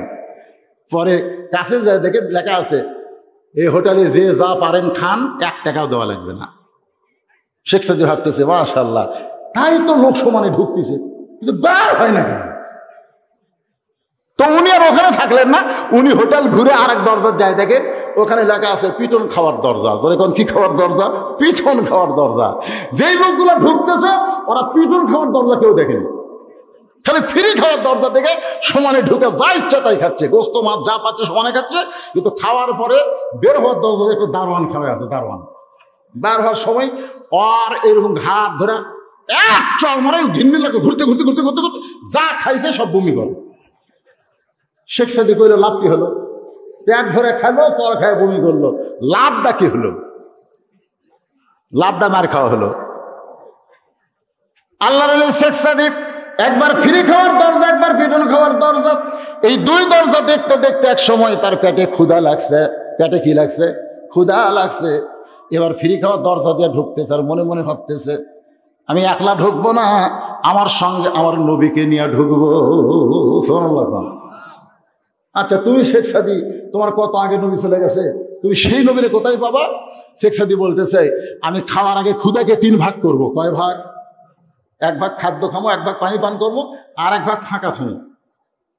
যতই দারোয়ান চড় মারুক, যতই দারোয়ান চড় পারুক, চড়ের ঘুরুনিতে হয়তো ফাঁকা জায়গা পুরা হবে, বমি হবি না। এই নিয়তে শেখ সাদি হোটেলের মধ্যে ঢুকে দেখে মাছ গোস্ত সবই চলে আসছে মুখের সামনে। শেখ সাদি দেখতেছে কোনো দস্তরখানার ব্যবস্থা নাই, ও নিজেই এই রুমাল দিয়ে এরকম দস্তরখানা বানায়া আল্লাহুম্মা বারিক লানা ফিমা রাযাকতানা ওয়া কিনা আযাবান নার, বিসমিল্লাহ বারাকাতিল্লাহ বলে ডান দিক থেকে শুরু করছে ছোট গাছ, কম করে খাওয়া। খাওয়া যখন কমপ্লিট হয়েছে, পিটন খাওয়ার দরজার দিকে শেখ সাদি যাচ্ছে। এমন সময় হোটেলের এক বয় এসে হাত ধরে বলতেছে হুজুর আপনি কোথায় যান? বলে দরজাই তো 2টা, একটা ফ্রি খাওয়া ঢোকা আর একটা বার হওয়া পিটন খাওয়া। তখন না হুজুর আর একটা দরজা আছে, সেই দরজা হলো পুরস্কারের দরজা। সেই দরজা হলো পুরস্কারের দরজা। এখন পর্যন্ত সেই দরজা কেউ যাওয়ার পারেনি, আপনি প্রথম। চলেন, মালিক ডাকতেছে। শেখ সাদি দেখে দরজা হোটেলের মালিক 2 চোখ দেখালে দর দর করে পানি পড়তেছে। চেয়ার ছেড়ে এসে বুকের মধ্যে নিয়ে বলতেছে ওগো আল্লাহর ওলি আপনি কে গো? আপনি কে? আজ কয়েকদিন হল দেখতেছি শত শত মানুষ খাচ্ছে, কিন্তু নবীর উম্মত একটাও না, নবীর সুন্নাতকে আমল করে না, কাফের বেঈমানের চরিত্র অনুযায়ী সমানে খায়। ফ্রি খাওয়া দেখে করে লল্লি পর্যন্ত খাচ্ছে। আপনাকে প্রথম দেখলাম আপনি খাবার বসেও নবীকে ভুলে যান নাই। আমার নবীর সেই নেক আমলটা আপনি আমল করেছেন। আপনার জন্য পিটন খাওয়া না, আপনার জন্য 1000 সোনার আশাবি পুরস্কার। সুবহানাল্লাহ বলেন। আজকে কোরআনের মাহফিলে যারা এসেছি, এক দরজা দিয়ে ঢুকলাম জান্নাতের বাগানে, আর এক দরজা দিয়ে ঢুকবো জান্নাতের ভিতরে। আমরা 2টা দরজা দেখতে পাই, কিন্তু যদি এখান থেকে খালি খালি আমরা ফেরত যাই তাহলে আল্লাহ কিন্তু আমাদেরকে অবশ্যই ধরবে। ধরে কোন কথা ঠিক কিনা? আমি যে আয়াতে কারিমা পড়লাম সেই তার কারিমের অর্থ হলো মৃত্যু যখন তোমাদের সামনে আসবে, এসে বলবে আর তোমার সময় নাই, তখন আপনি কি বলবেন? ওয়ানফিকু মিম্মা রাযাকনাকুম মিন ক্বাবলি আন ইয়াতাহাদাকুমুল মাউত ফায়াকুলু রাব্বি লাউলা আখখারতানি ইলা আজালিন করিব। সবচাইতে বড় নেক আমল শোনেন, এই নেক আমলটা শোনেন। ওয়ামিলুস সালিহাত নেক আমলটা শোনেন কি জানেন? সবচাইতে বড় নেক আমল হলো আমার যা আছে সেখান থেকে আল্লাহকে কিছু দেওয়া। এর যা হাদিয়া মঞ্জুর করো সোনার মদিনায়, নবী পাকের রওজা মুবারকে আল্লাহ তুমি কবুল করে নাও। তামাম আম্বিয়াই কেরাম, আসহাবে কেরাম, তাবিনে কেরাম, তাবিনে কেরাম, তামাম পৃথিবীর মাটির নিচে যত মুমিন মুমিনা আছে আল্লাহ সকলে আরওয়াফের হাদিয়া কবুল করেন। আল্লাহ আমরা যারা হাত তুলেছি আমাদের মধ্যে জনম দুঃখনী মা বাবা যাদের কবরের ঘরে চলে গেছে, আল্লাহ মেহেরবানি করে বাপ মার কবর জান্নাতের টুকরা বানিয়ে দেন। আমাদের দাদা দাদি নানান আত্মীয় স্বজন যাদের কবরে চলে গেছে, আল্লাহ কবরবাসীদের মাফ করে দেন। আমার মা বোনেরা পর্দার অন্তরালে বসে বসে আর শুনেছে, আল্লাহ আবিদা সালিহা পর্দা নিশি কবুল করে মা ফাতেমার চরিত্র দান করেন। আল্লাহ আল্লাহ আমি অসুস্থ, আমার মতো যারা অসুস্থ হাত তুলেছে আল্লাহ শাফা দান করেন। আল্লাহ গোটা বিশ্বের মুসলমানকে হেফাজত করেন। বাংলাদেশ থেকে দুর্ভিক্ষ আপনি দূর করে দেন। আল্লাহ আল্লাহ যে দেশের পাখি উড়ে গেলে পায়খানা করলে পায়খানার থেকে একটা গাছ হয়, সে দেশে দুর্ভিক্ষ কেমনি হবে? আল্লাহ রহম করো। আল্লাহ খাস করে সভাপুর এলাকার উপরে রহমত বরকতের দরজা খুলে দাও। এ মাদ্রাসাকে কবুল করো। ডেপুটি স্পিকার জনাব আক্তার আহমেদ সিদ্দিকী সাহেব মরহুম, তিনি চলে গেছেন দুনিয়া ছেড়ে। আল্লাহ মাদ্রাসার ওসিলায় তার কবরকে জান্নাতের টুকরা বানিয়ে দাও। আল্লাহ আল্লাহ আজকে মাহফিল করতে গিয়ে যে ভাইরা কষ্ট করেছে, মেহনত করেছে, টেনশন করেছে, আল্লাহ নানা রকম চিন্তা চেতনার ভিতর দিয়ে মাহফিলের পরিসমাপ্তি হলো। আল্লাহ মেহেরবানি করে আগামী বছর পর্যন্ত আমরা বাঁচবো কিনা জানি না, হতে পারে আমাদের জীবনের শেষ মোনাজাত, হতে পারে আমাদের জীবনের শেষ মাহফিল। আল্লাহ তুমি আমাদের হেদায়েতের জন্য কবুল করো। আল্লাহ আমাদের জান্নাতের জন্য কবুল করো। আল্লাহ এ মাদ্রাসায় যারা নগদে বাকিতে দান করেছে, আল্লাহ সকলের দানগুলোকে আল্লাহ জান্নাতের বিনিময় হিসাবে তুমি কবুল করো। মাবুদ অদরদে আল্লাহ যে সমস্ত ভাইরা কষ্ট করে, প্রশাসনের ভাইরা, পুলিশ ভাইরা যারা আজকের মাহফিলে এসেছেন, আল্লাহ সকলকেই তুমি কবুল করে নাও। আল্লাহ আল্লাহ মিডিয়া ভাইরা আমার ভিডিও করতেছেন, আল্লাহ তাদের নিয়ত যেন সহি থাকে ইসলামের জন্য, তারা যেন এই কাজ করতে পারে, আল্লাহ কবুল করে নাও। আল্লাহ এই আল্লাহ আমি গুনাহগার বলে দোয়া ফিরে দিয়েন না। আল্লাহ যার দুই হাত পছন্দ করেন, আল্লাহ সেই দুই হাতের ওসিলায় আজকের মাহফিলকে আল্লাহ আপনি কবুল করেন। মাহফিলের সম্মানিত সভাপতি চেয়ারম্যান সাহেবকে কবুল করেন। আল্লাহ মাহফিলের প্রধান অতিথি এমপি সাহেবকে আপনি কবুল করেন। সহসভাপতি, বিশেষ অতিথি, সম্মানিত অতিথিবৃন্দ যারা আছেন, আল্লাহ সকলকে আল্লাহ আপনি কবুল করেন। আল্লাহ সকলকেই রহম করেন, সকলকে আল্লাহ আপনি মাফ করেন। যেদিন আমাদের মৃত্যু হবে, দিনটা যেন জুমার দিন হয়। যে মাসে আমাদের মৃত্যু হবে, মাসটা যেন রমজান মাস হয়। ইমানের সাথে, ইজ্জতের সাথে মুসলমান হইয়া এ দুনিয়া থেকে বিদায় নেওয়ার কালে আল্লাহ চারটা ছেলের মাথায় পাগড়ি দিয়েছে, আল্লাহ তাদেরকে হক্কান হাফেজ হিসেবে কবুল করো। আল্লাহ মাদ্রাসার মহতামি, মাদ্রাসার ওস্তাদ, মাদ্রাসার তালিব ইলম সকলকে আল্লাহ তুমি জিহান শক্তি বাড়ায় দাও। আল্লাহ সকলকে দিনের জন্য কবুল করে নাও। আল্লাহ জবান খুলে যেন বলতে পারি লা ইলাহা ইল্লাল্লাহু মুহাম্মাদুর রাসূলুল্লাহ।